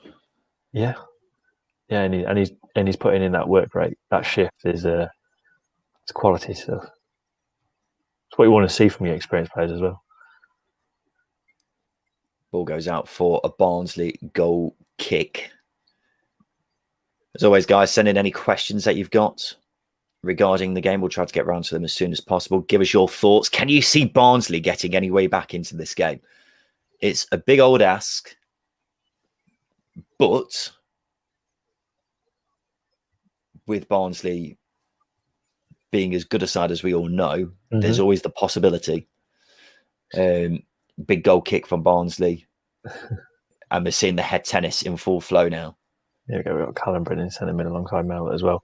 I mean, I pointed out a stat, it was either before the game or during the game, that Swansea haven't lost when they've been ahead. They're very good at winning games and keeping a clean sheet as well. I think they've won the most games with clean sheets. which is why there's a lot of stats going against Barnsley here, isn't there? Yeah, exactly, and it's not comfortable for Barnsley, but you don't want it to go to script. I think this is what I'm trying to say. You don't want the game to go to script. You want it to go off script from a Barnsley perspective, and that's where you've got to be a little bit braver. Does Barnsley's style of play implement a brave style of football? I don't think it does necessarily, but that's Valérien Ismaël's problem to get it out of him. Yeah, he's got one hell of a job on to try and get something out of Barnsley, considering how this game's gone so far. Just having a quick look at the stats, Justin. See which players have struggled to get involved in the game so far. Ayew's only had 12 touches, the fewest on the pitch. Not much of a surprise because I don't really recall him having many chances at all, really, to actually get on the ball. No. And to be fair, though, from a Swansea perspective, we've said plenty of times, haven't we, that if Andre Ayew doesn't play very well and doesn't get the chance to stamp his authority on the game, Swansea sometimes struggle. But this has been one occasion where that's not really been the case. No, it was a foul throw, surely. It was a moment of quality from Matt Grimes, wasn't it? And they've got players in the squad that can do that. Here we go. Here we go. Is a chance. Have a go. No, he's given a free kick, which I'm surprised by. I don't think it's a free kick. This ref is far too soft. This is frustrating. We're giving so much praise to. That was a. Maybe it is a free kick, actually. I don't know. I thought they both went trying to meet the ball. I just think Gay came off worse. We were giving so much praise to Jared Gillett earlier, and now who is it? Is it Dave? Is it John Brooks, the referee? I can't remember. Yeah, John Brooks. Yeah. We're, really giving him a couple of jabs now on how he's done so far in this game. Holy Snorlax, Gote ×2. Not going to disagree with that. It's again, first 5 minutes have suited Swansea better than Barnsley. I think the referee helps in the sense that he's a little bit soft. So Barnsley have got to be a bit smarter in how physical they are, but they're constantly battling for second balls, which is a game plan that they need to deviate from because it hasn't worked for them so far. That's a foul. Well, that's got to be a foul. And now Routledge is down. Wouldn't be surprised to see him come off in a bit. Maybe bring on Cullen. I think I think Routledge had a tidy game, but he is mid-30s now, so I wouldn't be surprised to see him off in the next 10 minutes. Ooh, what's a sore one? He's out of contract, isn't he, Routledge, in the summer? Yeah, and it looks like he's done as well. Yeah, this might be potentially the last time we see him in a Swansea shirt because he looks in a bit of pain. Yeah. Liam Cullen warming up. It's a good time to get a goal. Liam Cullen. Connor Roberts coming on from why not? He's got goals this season. He's got goals this season. Well, I wonder if Steve Cooper's potentially thinking of going 3 at the back because at this stage they just need to keep it as solid as possible at the back, don't they? And having that extra man with a back 5 as opposed to a back 4 would make a lot of sense, wouldn't it? So Norton dropping into the back 3 and then Roberts and Bidwell at wing back would not be the worst tactical move on earth, would it?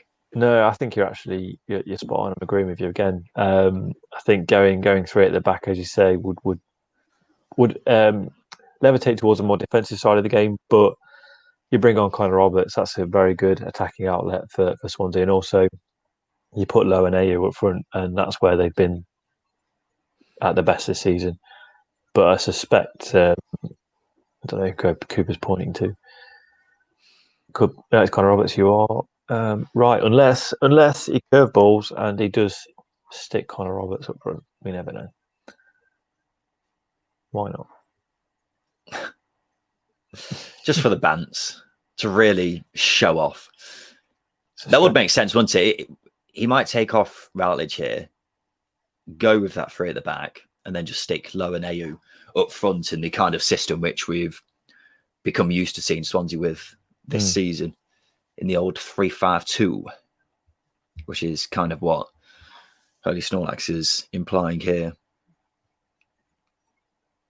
Actually, no, that's not what he's saying at all. He's actually saying Roberts on the wing, and then, well, maybe he's saying that. I don't really know. But I'll be surprised if Routledge carries on here. Yeah, it does not look in a good way. It wasn't a nice twist to the knee, which usually that sort of twist is a bit of an ACL knock. And I mean, you want to play in the final if you're Wayne Routledge, but I think he's played well so far in this game, which is a shame to see him go off at this point. How long's he been at Swansea for now? It's a few years, isn't it? 7 or 8 years. I think it's 7 or 8 years. It was like 2013 he joined. A long old time, isn't it? Sumu, is it just me, or does Cooper look like Garfield the Cat's owner? Do you think of that, Justin? I haven't seen Garfield. I don't think. I don't know what his owner looks like. Yeah.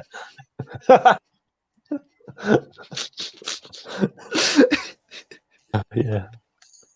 Yeah, he does. He does. Fair enough. That's a great show. Anyone who's come on the stream right now will be so confused. I hope someone somewhere has just managed to do that. Yes, is the answer, Sumo, who does. There you go. Holy Snorlax joined in the first Premier in 2011. 10 years. So Jesus. 10 years at the club. Christ almighty. And this might be the last time we see him.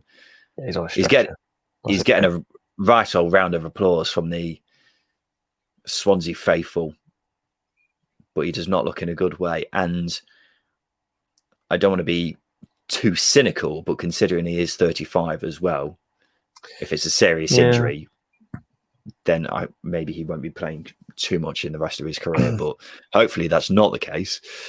Either way, the game continues. Another game of head tennis right here. I believe at the moment the score's 30-love to Swansea in the head tennis department. That was quite clever. I'm quite proud of that. Yeah, that was good. Jamalo's got a chance here. Good tackle, though, from Civic. That was a poor pass from Grimes. That's not something we see very often. Get him off. DK's got a chance to put Cabango under a bit of pressure, but he does, and it goes out for a throw-in, which I think Cabango would have taken. All Barnsley need is a bit of encouragement, don't they? If they manage to get, it doesn't even have to be a goal. It just has to be a decent chance at goal, and they might look at it and think, okay, there is still a chance for us getting back into this game, but we just haven't had anything, have we? We've had absolutely nothing. There's been nothing in this game that has made me think Barnsley will get back into it. They've had a couple of half moments, but that's it. And it's not enough when you're a goal down, let alone 2 goals down on aggregate. They need to do more. Swansea are the best defensive team in the league. Ask more questions of them, and they haven't done that yet. The ball's been going up to Woodrow quite often, and he's not won a flick on yet. And that's credit to Margay and Ben Cabango. They've been absolutely phenomenal in this game. Freddie Woodman has not really had to do much either, which again is testament to that back line doing their job. One of the major criticisms you could label at Valerian Ismail is that obviously he's got this style of play, which is, we all know what that style of play is. Yeah. Press and long ball. If that doesn't work, they haven't necessarily got a plan B. And we're kind of seeing that here because everything that Barnsley are trying to do is just not working, and a free kick's been given against Hellick.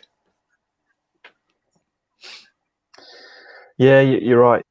Barnsley they don't have that plan B. I know plan A works. Plan A, I think it was Rustam Martin. He got a bit of stick from MK non-supporters about they should have plan B. They should have a big man to come up.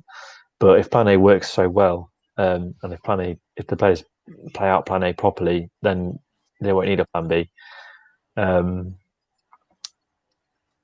But it feels like what does Plan B look like for Valerian Ismail? Is it kind of Chaplin coming on? Well, we saw in the first leg that this wasn't working, was it? They were doing exactly the same thing in the first leg, where it was long ball over the top, and it just didn't happen. No. But Barnsley's best threats seem to come from the wing backs, and I think that would be the plan B if they could have it. But it doesn't look like they're willing to try that at the moment. Mm-hmm. They could very well make another change in the near future. Yeah, but it's like that situation there where Morris has got the ball, he's ran directly down the line, he's ran into a bit of traffic. DK was on his left, I think Woodrow was on his right, but he carried on running into traffic. Are the players doing enough in this current plan? Probably not. I don't think they're. Are they managing the occasion well enough? I don't think they are. That's foul. We've seen fouls for that, but less. It's interesting.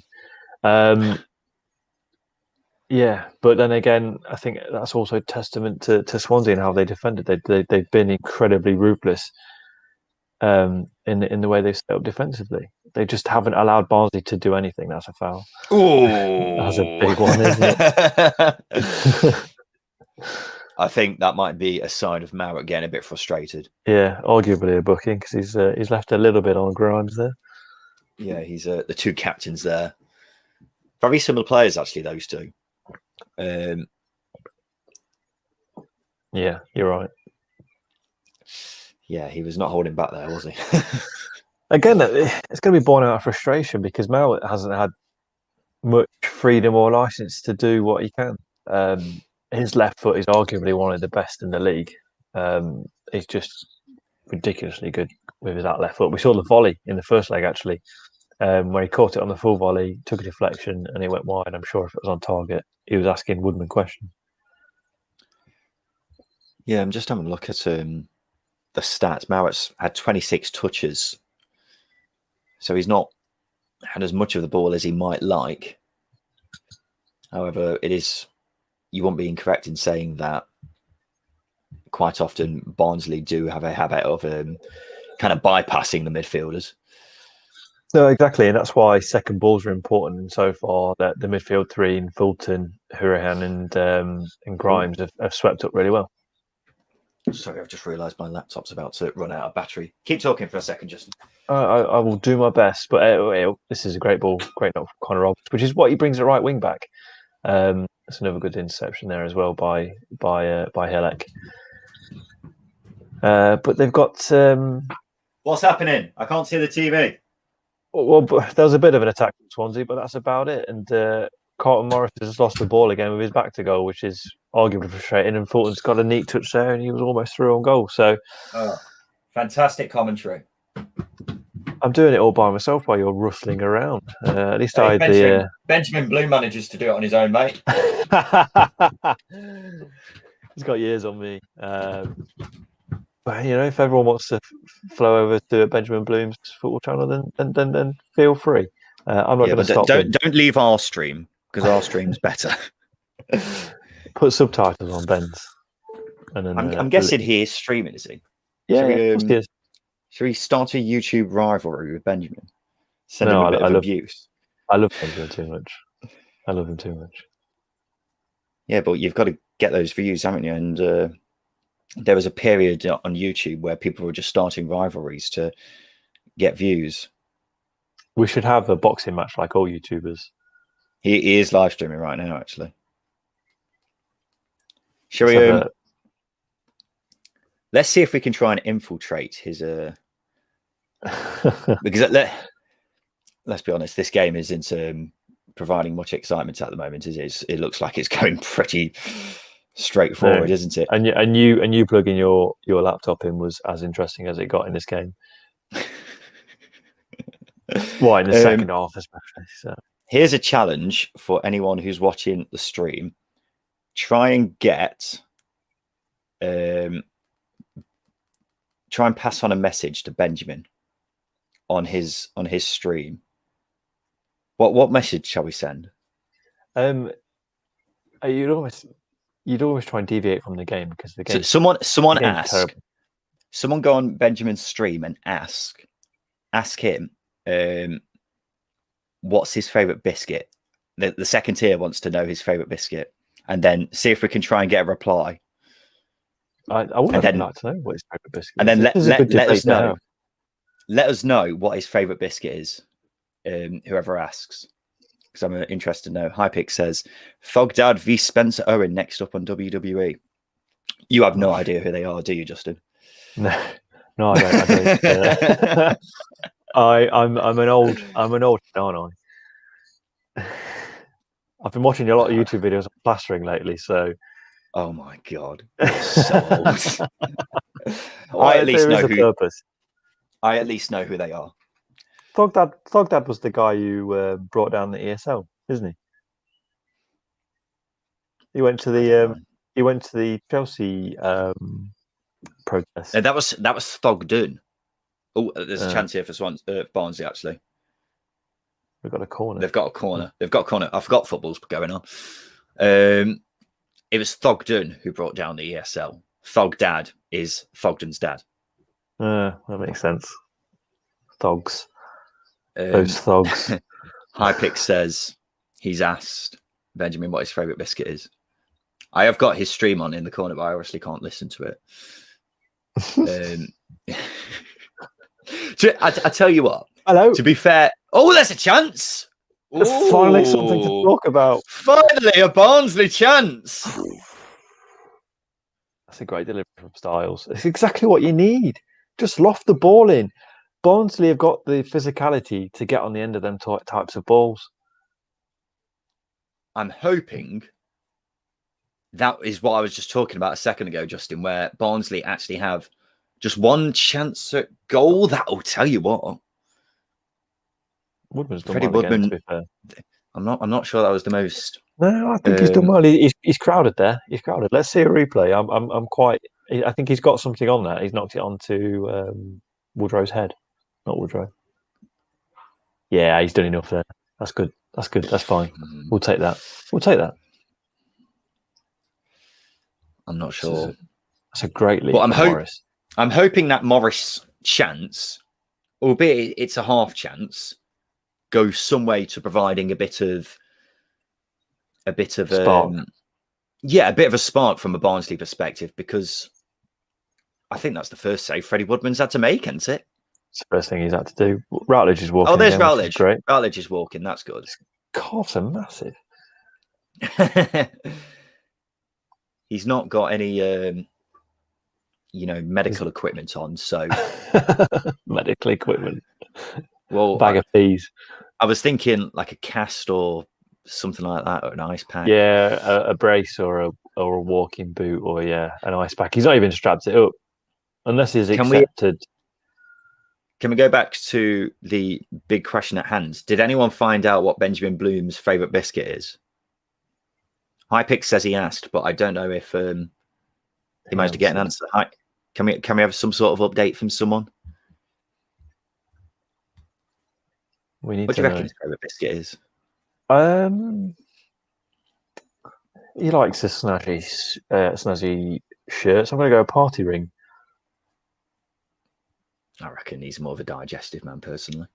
You're a digestive man. Digestives are just classic, aren't they? Pointless Clips asks, what's the score? It's currently 2-0 on aggregate to Swansea. At the moment, Pointless Clips, it's going pretty much the way of Swansea, because Barnsley have had, by my recollection, one shot on target. Mm-hmm. Unless they've had another one which didn't really trouble Freddie Woodman, and I just can't remember it. Hypic says, I think he said custard creams, but I'm not sure. Not what I was expecting. Here's a chance for Roberts. He's got a bit of space in front of him. He's been held up by Civic, and he's given the ball away. But this could be a chance for Barnsley to break. And it is. Here's Britain. Gives it to Mowat, who's trying to find options, and he's found Woodrow. This is an interesting attack. Styles is there. Can he play the ball? No, it's a great ball. Oh, and the chance. Oh! That was really good play. I don't know who got on the end. Was it Williams in the end who had the shot? It was Jordan Williams. That's handball. Britain's played it in. That's a That's decent handball. ball. And suddenly, this game might just very well be starting to liven up. But time is running out for Barnsley. 23 minutes plus injury time left. Why haven't we seen this earlier, Justin? It's frustrating, isn't it? It's that. Hello, Alex Mowat there. That chance came from Barnsley getting the ball down. It came from them breaking away really well. Swansea committed plays forward. We see here Carlton Morris gets the ball and plays in a nice ball to Callum Styles, who that's a really good ball. A brilliant really good ball. And it's to wing back Jordan Williams on the end of it. But that came from a little bit of composure. It came from a little bit of composure, which is something they've lacked, to be honest with you, all game. If I'm going to be cynical, I'm questioning why a Barnsley striker wasn't anticipating the ball being put into that kind of area. It's just timing, isn't it? But we've gone back to Barnsley will take encouragement from the past 5 minutes. But as we say, time is running out. Let's get back to the comments, ladies and gents. Had to turn it off once you go second tier bloom schmoom. Had to turn it off once you go. Right, okay. Thanks, Sumu. I presume you're talking about Benjamin's stream. To be fair to Benjamin, doing it on his own is one hell of a task. I mean, I find this hard work and I'm having to talk to you. That's hard work for anyone, isn't it? Trying to talk to me. But you are right. It's credit to Benjamin. It's good fun though, isn't it? It is, because you just get absorbed in the game in a completely different way. Like the Brentford game earlier was just incredible, and even then with that Williams chance, you're on the edge of your seat because you want something to happen. So yeah, you do absorb the game in a completely different way. So, ball's played in. That's a good ball.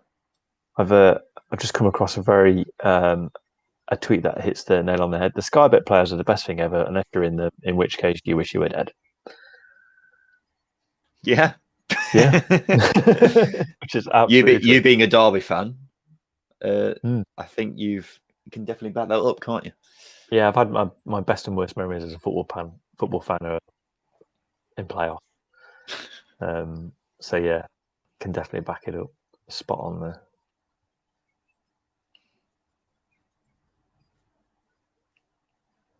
Swansea throw the ball in. That was a good throw. A good throw. Ayew managed to find himself a bit free, but nothing given.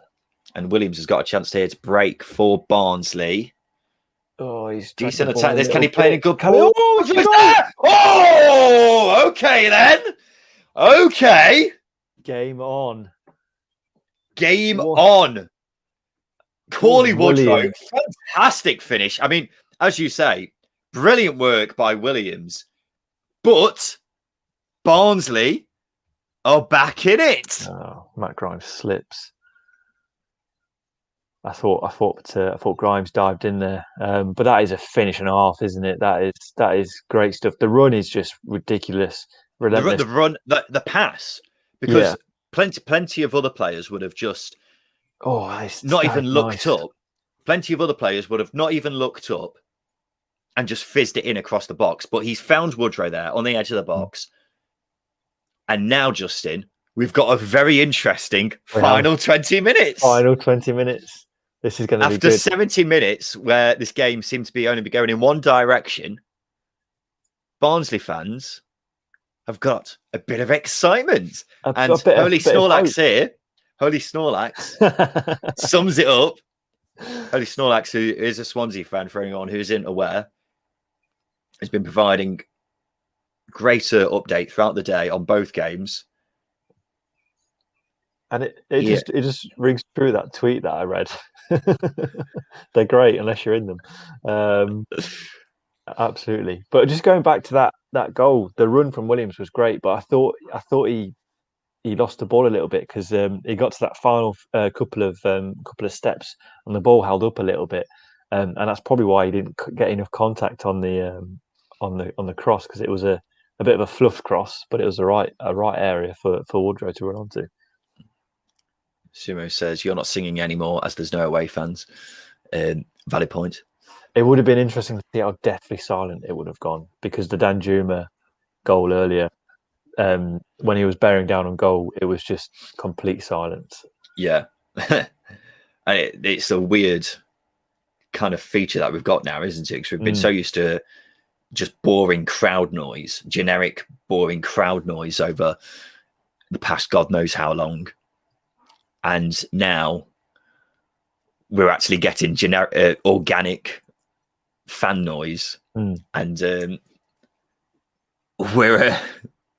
it's all a bit unusual, particularly when there's no away fans. I think that's the only negative. Points Clips asks, are Derby staying up? Before we would have answered that question, Pointless Clips, but now that we've got a game on our hands, interested to know, guys, which way you think this is going to go, because before this looked pretty much plain sailing for Swansea, but now I'm just questioning that a bit. Justin, which way do you think it's going to go? It's so hard to when teams get momentum like this, but I think this substitution is at the perfect time. This is really good management from Steve Cooper, game management especially. Take the zip out of the game, take the zip out of Barnsley, get some fresh legs on as well in Corey Smith, who's going to run all day long. He's got an engine. It's just really hard to tell with 2 minutes after that goal, and I don't think things have settled down properly yet until now. So next 5 minutes, we'll see. Barnsley love a late goal. Barnsley love a late goal as well. They do. They absolutely do. I'm a bit surprised that Valérien Ismaël hasn't thought about making another change, because we all know he loves making the maximum amount of subs. Whether he maybe thought about bringing off Morris, but having said that, Morris has looked quite dangerous. Yeah, the last 15 minutes, especially, Morris has really perked up. But Chaplin, who you'd expect would be the man to come on, or Freezer. I think Chaplin's he's a little bit more Morris's type, where Chaplin will get the ball and he'll run at you, and also Chaplin's got the ability to shoot from anywhere. So I think in the last 10 minutes that would be a good attribute to have onto the pitch. But Carlton Morris doesn't look like he's slowing down, so is there a reason to change him? Probably not. Probably not. High Picks, this will be a very exciting 15 minutes. That's all we can ask for. We've that's not a free kick. Sorry. We've had a bit of we'll be honest, a more tepid game compared to the one that we had earlier. So if you said to me at 60 minutes that the final 15 minutes will be exciting, I'd have ripped your hand off of it. No, it's really lighting up. But this here is not a free kick. Mark Gurley's backing into Morris. This is just duel. And Gears sat on the ball. That's not a free kick. I don't know what the ref's on there. I don't know what the linesman's on. Sorry, I should say the liner gave it. I think he's booked Morris as well. Or not? Yeah, Carlton Morris was not very happy with that decision being given against him. It's a contact sport, right? Not really seen DK in the game so far, actually. That's an interesting point to make. Yeah, he's barely touched the ball so far, has he? In fact, let's have a quick gander at how many times he has touched the ball. I'm going to imagine it's in single figures. Mowat plays the ball in. That wasn't a bad ball, you know. It's good defending from Roberts. That is. I love Connor Roberts. I think he's brilliant. Double DK has had 11 touches, which surprises me, to be quite frank. Swansea fans trying to encourage their team. Very much aware that the momentum is with Barnsley. I wonder if... No, I was just going to say something pointless. Just interrupt me, mate. It's fine. I wonder if... And, I mean... It is a kind of a point which is a bit irrelevant, considering it is how it is. But there you go. Whether if this game was at Oakwell and we were in this situation now, whether you'd fancy Barnsley a bit more, if you know what I mean. No, yeah, I yeah, no, you would. I think the atmosphere that Barnsley fans produced was incredible. Saying there's only 6,000 there, I think. It was mad how loud they were, and you could see it winning the team on in the final sort of half an hour, because Barnsley did create a lot of chances, just didn't quite go their way. So yeah, I think if this was at Oakwell, this would certainly swing in Barnsley's favour. You'd fancy him a bit more than you would, wouldn't you? I think. Yeah, I think that's definitely fair to say, because they're still very much underdogs in this situation, but they've been underdogs all season. They relish that tag. That is true. That is true. Holy Snorlax says, can't say I agree. Swans unbeaten in blue/raspberry kits, so easy win for the Swans at Oakwell. Well, he makes a good point. Very good point. Sumo asks, are we live streaming Eurovision? Great out. We should just. I completely forgot that was on. That's my Saturday night sorted. Is that started yet? Well, we should turn over right now, right? Screw the game. Let's see how. Oh, it started. It started. Thing is, with Eurovision, you've got to. Hang on, there's a corner. Marek plays it in. That's really poor. That was really poor. If he flicked it on, that would have caused a few problems. But he's kind of, if anything, just cleared his own team's corner. The thing is with Eurovision is you've got to watch it from start to finish, haven't you? Yeah, you can't just tune in halfway through, because you've missed half the acts, half the performances. They're not really acts, it's disservice. And Eurovision is a fantastic mix of pure batshit crazy Euro stuff and actually fairly catchy songs. And then the UK turn up and ruin everything. Yeah. Take it too serious. And we realise how unpopular we are on the console. So true. Anyway, back to the game.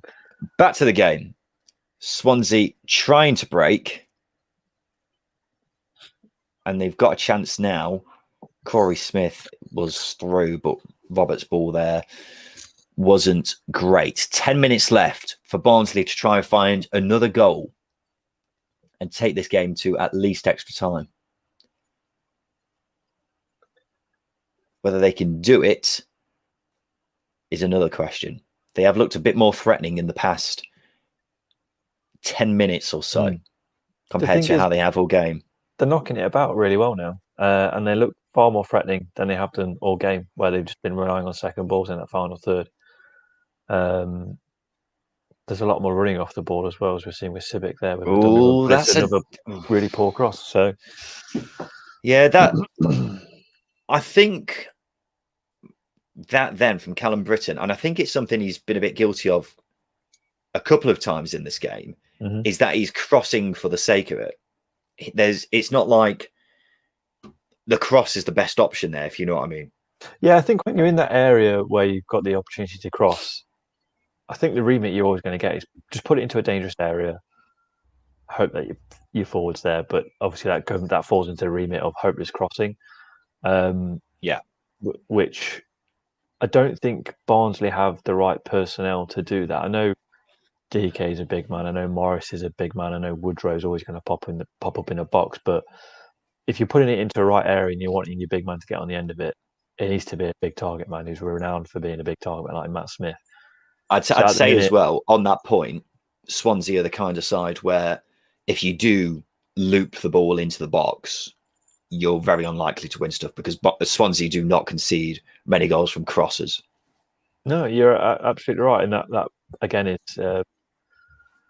is where game management comes into it from a Barnsley perspective, because if one thing's not working, let's try another thing. And that running off the ball, that phase we had where they were great, this is a good chance. DK's in behind, which is another good knock in. Oh, it's a wet pitch, isn't it? I've seen Matt Grimes slip over 3 or 4 times.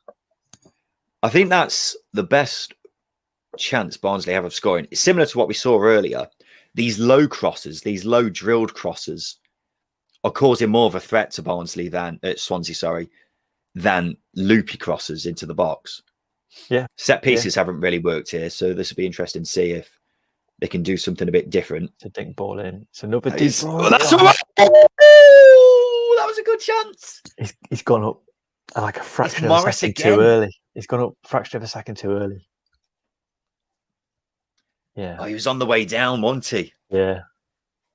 By the time, oh, that is, oh dear, It's unfortunate. that was a They good did chance. that. They did that routine. Callum Styles dinked the ball in, and Morris was at the back post. So that's clearly one set piece routine that they've got. Yeah, time is ticking. Absolutely right. High picks. Barnsley know that they've got 7 minutes to try and save their promotion chances, and they've got to find a goal from somewhere. They are at the door. They're not knocking on the door, but they're at the door. They have approached said door. They've walked up the driveway. They're walking up the driveway. But are they going to get to the door in time to knock on it? Before they put the latch on. Before the shutters come down. Oh, God. Callum Here's Styles. Styles with a chance. Oh, there's no one there. I sound like I support Barnsley here. I just want an entertaining game. Yeah, that's it, isn't it? We just want goals. We just want the most entertainment as possible. Yeah. Although I am Marrett here. Morris. Are they going to put in another pointless cross? They're trying to refrain from doing it. This is a decent move. Go on, play it again. And here's a pointless cross. Still got chances on. That's not Recycle it. No, that was a poor choice. Woodrow with a poor choice there. He was on the edge of the box, had the chance to play it back, but instead has a shot. It's good defending again by Swansea. It's really good defending. From Swansea, you mean? Yeah. Bidwell with the header there. You got two players round Corley Woodrow, not allowing him to turn. Gets half. They're not diving in either, are they? Not diving in. Considering that, I think Bidwell and Norton have got the most experience in that back line, clearly. Norton's got years of experience than anybody else, but Cabanco and Mark Gay, 20 and 20, I think. How old Mark Gay? It's 2021, around there. I just said the year, didn't I? I just realised 2021. Yeah, he's 21, so combined age of 40. It's not bad. John Nunn says Swansea are horrible to watch. When you're in this kind of situation, John, shithouse is the only way forward. It's all Steve Cooper will be expecting from his side at the moment. Yeah, absolutely. Get their house, build it from shit, and shithouse it to the full. Not past the watershed, Ryan. Calm down. Oh, Robin's talk, so tense. Goals conceded in 90 plus minutes. Swansea 5. Most this season. Oh, God. Ooh. Sky writing the script. They're asking for it. They want that late goal. And this last time a playoff semi-final went to penalties, Justin? Was it that Chef Wednesday Huddersfield game? I don't know. I just need to dive for 1 second. Go on. Are you going to the toilet again? He's gone. I'll fill in the gaps, ladies and gents, while Justin disappears for a sec. Of course, final 4 minutes. Barnsley will take encouragement from how they've been doing from the past 15 minutes. But time is running out. And Swansea, all they've got to do is just hold strong. Stay firm at the back. That's what they've been doing throughout the whole game. But here's a chance for Ayew. Ayew is through on goal. He's being held up by Civic now. He's trying to find a man, but he's not got many options. Here's a chance for Grimes. Plays it out wide to Fulton. Justin's back, everyone. Yeah, Locke found me out of the house, which is great. Oh, good. Didn't miss much, did I? Ayew was through on goal, but he managed to get held up and it kind of fizzled out from that point. But here's a chance. Here's a chance for Barnsley. That's a nasty tackle, that was. See, Morris has got to drop the ball off. He's just running into traffic. I'm not sure why Barnsley haven't got more men forward here. I know there's such a thing as overcommitting, but considering time is running out, I'd be tempted to start thinking about, He's offside, oh, here's a chance. Is he onside? It's Smith. That's good. Smith. Oh, he slipped. He slipped. I want to give as much credit to Brad Collins here as possible, but you're right. He did slip that. It's a wet surface, isn't it? What is going on? I know it's because Swansea's quite close to the coast, isn't it? So maybe a bit of rain, but it looks. I don't know. I'm trying to become a Justin's wild theories. A master meteorologist. Swansea need to move further away from the coast. Why haven't they done it yet? Move the ground inland, and this game is. Oh, he's onside. Yeah, move the ground inland, and this game's to bed for Swansea. I'm nervous, and I'm not a Swansea or a Barnsley fan. Says High Picks. I'm a bit nervous as well, you know. Yeah. Oh, come on. This is a chance here for Roberts. Oh, a bit of a better connection there. It could have been a bit different. Swansea. Opening up a bit, isn't it? At the right time as well. It's opening up a bit, but they don't want to be caught out at the back. And as I was previously saying before Smith was thrown goal, they've got to be at the point now where they've got to start throwing more men forward. And is it Liam Kitching who's coming on? Yeah. Civic's going off. I'm not sure what the thinking is here. Kitching's been injured for a large portion of the season, so this is a baptism of fire, shall we say, coming from Forest Green Rovers in the transfer window. Wonder where he's gone in. Where's he slotted? One of the centre backs. He's at centre half, but they're still playing three at the back, so I'm not sure what the thinking is there. But nonetheless, it's Collins who's got the chance to boot it forward. We've got a minute left plus injury time. I reckon 4 minutes added on as well. I was going to say, I can't imagine there'll be much injury time. There hasn't been in many stoppages, apart from substitutions, of course.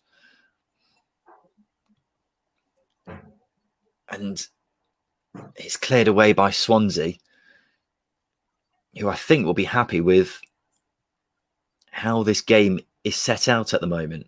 Yeah, that's great defending. DK's Cabango. Oh, Cabango, fantastic defender there from Cabango. Great defending. When you've got a tank like Devil DK in front of you. On the turn as well. On the turn, he's done fantastically well. Again, I really think Barnsley should start thinking about sending up centre half here if they're going to start hoofing it into the box. Yeah, they score goals, don't they? 5 minutes. The referee wants some drama as well. Where's he got 5 minutes from? I don't know. Oh, Routledge. Routledge was down once. There we go. 6 minutes then. Yeah, when we put it like that, maybe 6 minutes would have been more generous. Cabangoat says Holy Snorlax. It was a play on words. Goat-related plays on words. Ladies and gentlemen, if you are watching this, this is the second tier watch-along of the playoff semi-final second leg between Barnsley and Swansea. We have got 4 minutes left of injury time, although I imagine time will be added on because of this stoppage that we're seeing right now. Which way do you think this is going to go? At the moment, Swansea on the way to Wembley. They're on TripAdvisor, waiting to book the hotels now. Can Barnsley ruin those plans? Can they indeed? Can they indeed? It's nor give there. Burn the Ipswich shirt. Ball's gone missing as well. Not very nice. I'm not an Ipswich fan, by the way. I just want to make sure that's clear. I just like the shirt.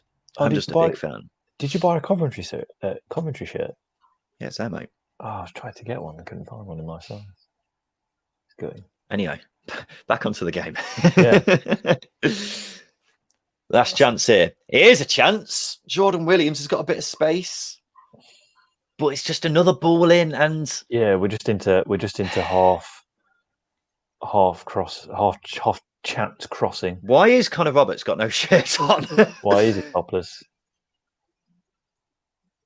He's had his shirt ripped off him. He's just taking it off.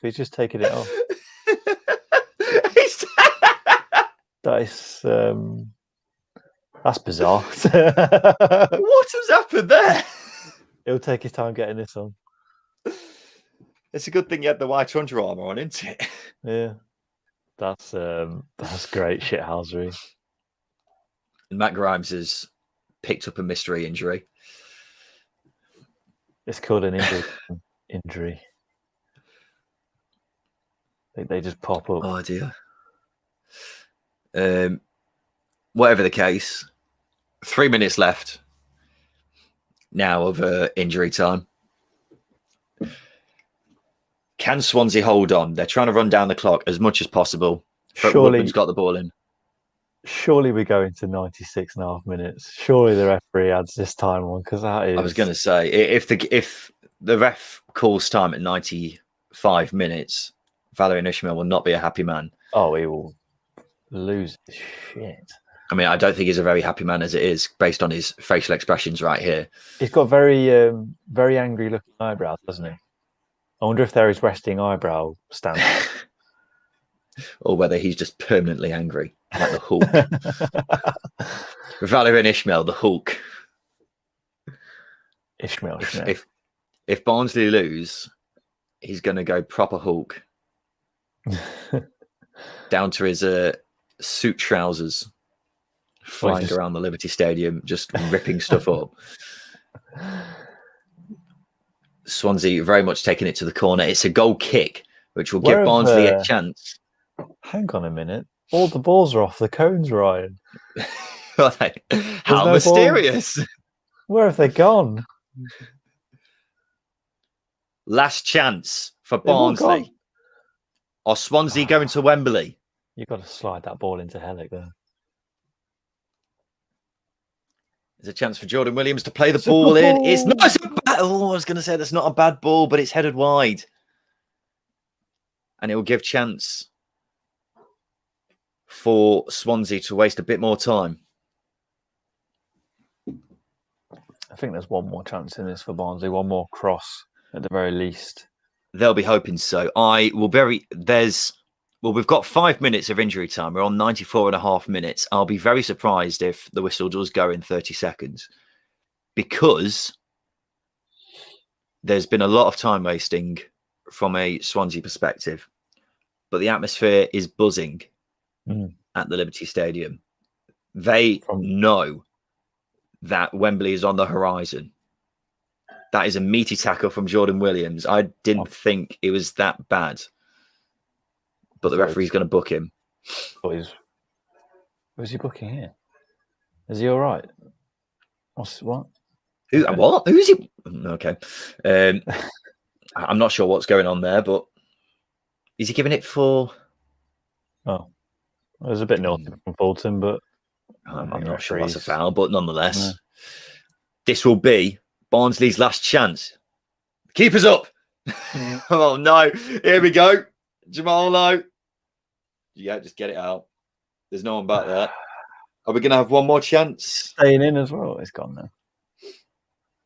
I think that might be the lot. They've blown the whistle. There we go. Swansea on the way to Wembley. It's looked that way for the majority of this game. They had a bit of a scare in the final 15 minutes, but they held firm. And Swansea will be playing Brentford in the playoffs at Wembley. Barnsley have had one hell of a season. It's been a season of massive achievements. They've confounded all expectations, but their season ends here. They managed to get to a playoff semi-final. It's disappointing from a Barnsley perspective, but they'll look back on this season and call it a massive success. But congratulations to Swansea, who will be playing Brentford in the final in a week's time. Holy Snorlax, get in. He's buzzing. High picks. No, I wanted Barnsley. Oh, hang on a sec. High picks. No, I wanted Barnsley to go through. Unfortunately, it's not been the case from a Barnsley perspective, but Swansea seems to make sense, really, doesn't it, Justin? Because Swansea and Brentford have been the two teams who have been fighting for automatic promotion for the vast majority of this season, and now it's a straight shootout between those two. Who's going to be back in the Premier League? Yeah, it's certainly an intriguing game. I think Brentford would have preferred to play Swansea, and that's mainly because Swansea are going to let Brentford have the ball, and they don't have the players that can counter quickly, like the likes of Daryl Dike, Jordan Williams, as we've seen. There isn't that many types of players at Swansea at the minute. I'm sure there will be should recruitment go well, but it's also a difficult game for Brentford because of how disciplined that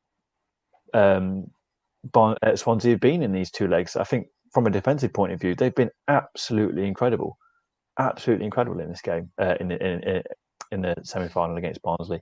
So disciplined, so disciplined, and that's credit to Steve Cooper, and it's also credit to the likes of Ben Cabango, Mark Gay, and Freddie Woodman, etc., etc. They've stepped up. They've really stepped up because their form coming into the playoffs was sketchy. Yeah, you're absolutely right. I could not agree more with that. They, heading into the playoffs, were perhaps the outsiders based on their form because they have really struggled over the past few months. But these two games, the two games so far, the first and second leg, they have looked absolutely class. They have looked like the team that we've seen in the first half of the season. I'm not sure what Mark Gurley's remonstrating about there. You're going to Wembley, mate. Don't worry about whatever's just been said to you. Probably Ben Cabango got man of the match, not him. Brilliant from them. Brilliant from Swansea. Steve Cooper's pointed to Wayne Routledge to give him a round of applause, which indicates to me that he might not be fit for the final, perhaps. We'll have to wait and see on that front. But you've got to say over the two legs, Swansea have definitely deserved it, haven't they? Yeah, without a doubt. Barnsley have created more chances, but they've all been half chances. They haven't had anything clear cut other than the Woodrow goal, and that's the organisation and discipline that has got Swansea in this position this season. And the omens favour Swansea in the sense that defensive teams fare better in the playoffs. So they're gonna. It's going to be such an intriguing final, and the reason why is because Steve Cooper's going to try and dictate it to go the way he wants it to go, which he's going to want to nullify Brentford. He's going to want to stifle Brentford, and Brentford aren't going to like it. And the longer that goes on, the longer Brentford will struggle in the game. And if they play anything like they have done in these two games, then Brentford are in for a tricky time because Swansea have looked a class act in these two legs against Barnsley. But on that front, ladies and gentlemen, we'll go into more details about that in Sunday's podcast. We'll talk about the two games that we've seen on this Saturday, that we've seen today. We'll talk about what missing out on promotion means for Barnsley and Bournemouth. We'll talk about that in Sunday's episode. We'll also obviously look ahead to the final. We'll have reaction from the fans of the clubs involved. We'll have a good old chat about some of the transfer news elsewhere in the Championship as well. There's plenty that's going to be featured in this Sunday's episode. So make sure you listen to the podcast when that comes out tomorrow. It's going to be one hell of a blast as we try and look back on what has been a very fascinating couple of games, two second legs. Holy Snorlax, been a good watch along, lads. Upper Swans, I expect, waxing lyrical about our defence tomorrow. That may very well be the case, Holy Snorlax. High picks. Bye then. See ya. But guys, thank you for watching. Really appreciate you helping us on this watch along. We will be doing more. We'll be back for the playoffs, the playoff final in a week's time, which is promising to be one hell of a fascinating contest. Which way it will go, we'll have a chat about that on Sunday's episode. But thank you for watching both of the watch alongs that we've done today. It's been great having you along to watch two very fascinating contests. We'll be back again tomorrow for the podcast. Make sure you tune in then. I've been Ryan Dilks. I've been Justin Peach. Thank you for watching.